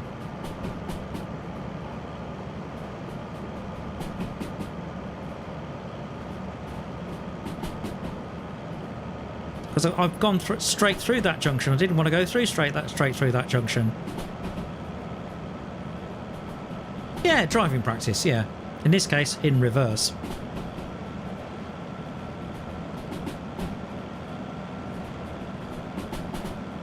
Alright, throttle off.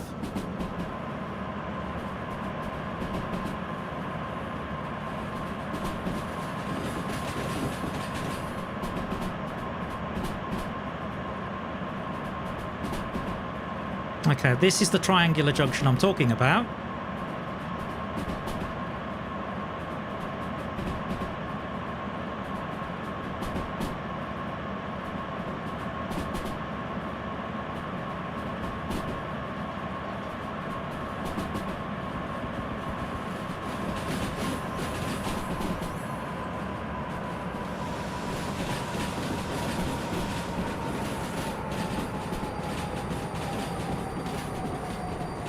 Don't hit anything. Oh crap, I have hit something.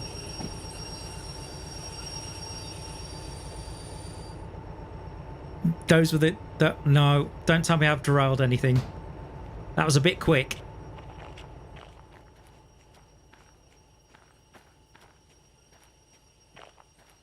Please tell me. Jeez, look at the amount of how far I punted those.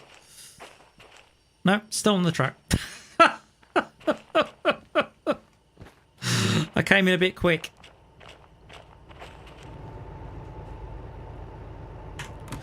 Well, this is one disaster after another, isn't it, really? Oh my goodness. I'm trying to work out who's the worst train driver. Is it me or is it Colonel? Is it the Colonel at this rate? Oh dear. Right. Come on, reverse her. Yeah. Pull. Why aren't you? I don't know. Is that it? Ah. Okay. Useful to know. Okay. Into forwards.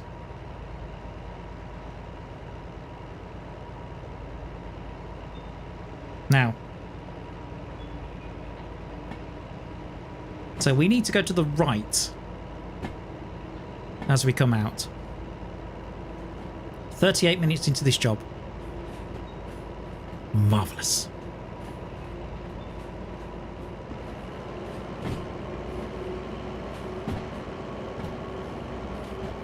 Well, so much for ending this stream on time. Ending it at 11:30. That's not going to happen. Okay, right. Yeah, this one. That's it. Thank you.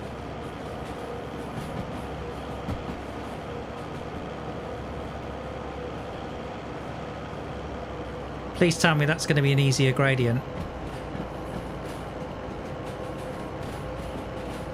I think it's downhill. Oh!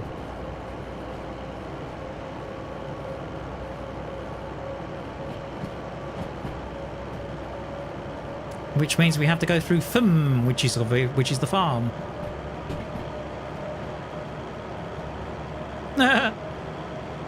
We'll see.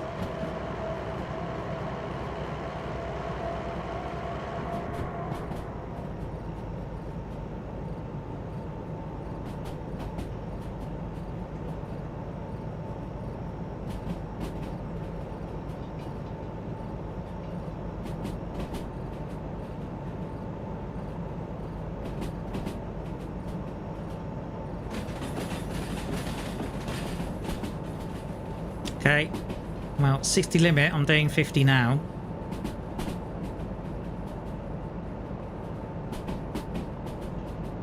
Hopefully the switches at the farm are set correctly.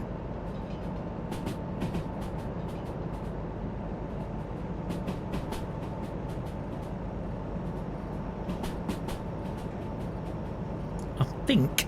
Let's have a look.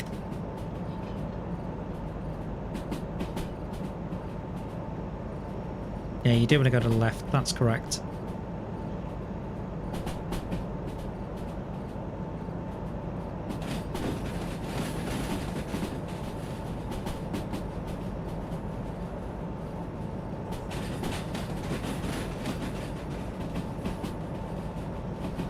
I think this... Does this bypass farm or does this take you to another part of it? Soon find out. Is it set correct?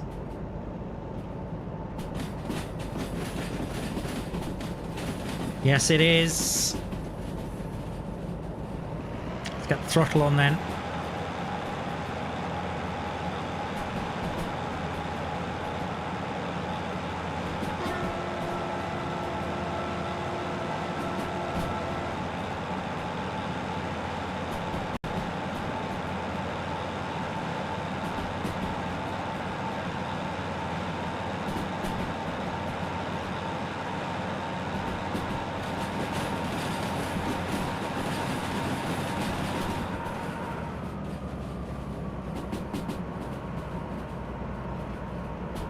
Okay, back onto the main line.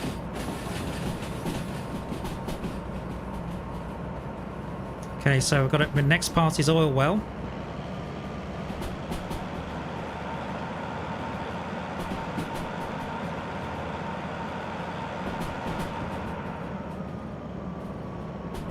Again, is this straight? Is this correct?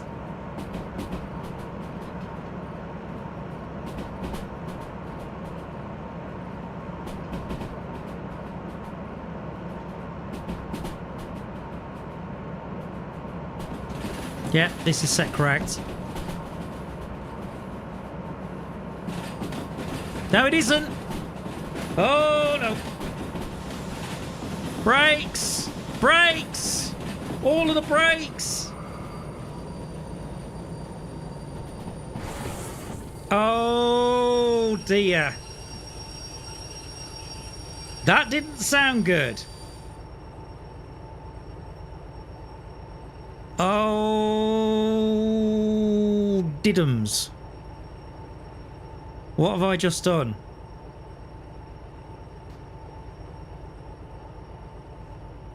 What have you just done, Tbone? Bearing in mind, this is oil well.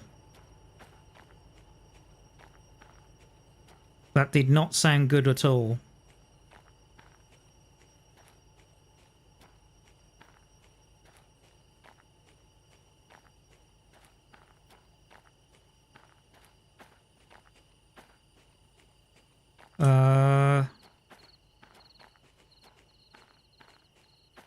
Oh dear. This doesn't look good.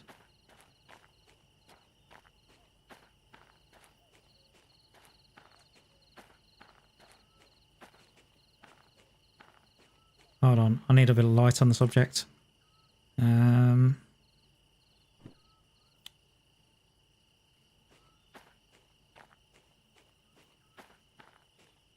I snap the coupling?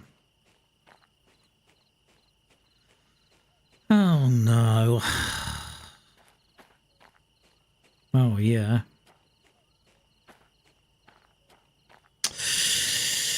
Oh dear, well that's tragic. Tragedy. And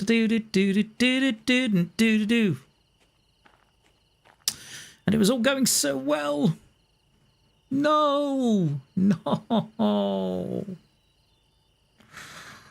Oh dear. Well,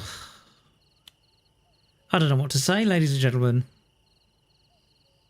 I'm a little speechless. And on that bombshell, I think it's probably time to do this.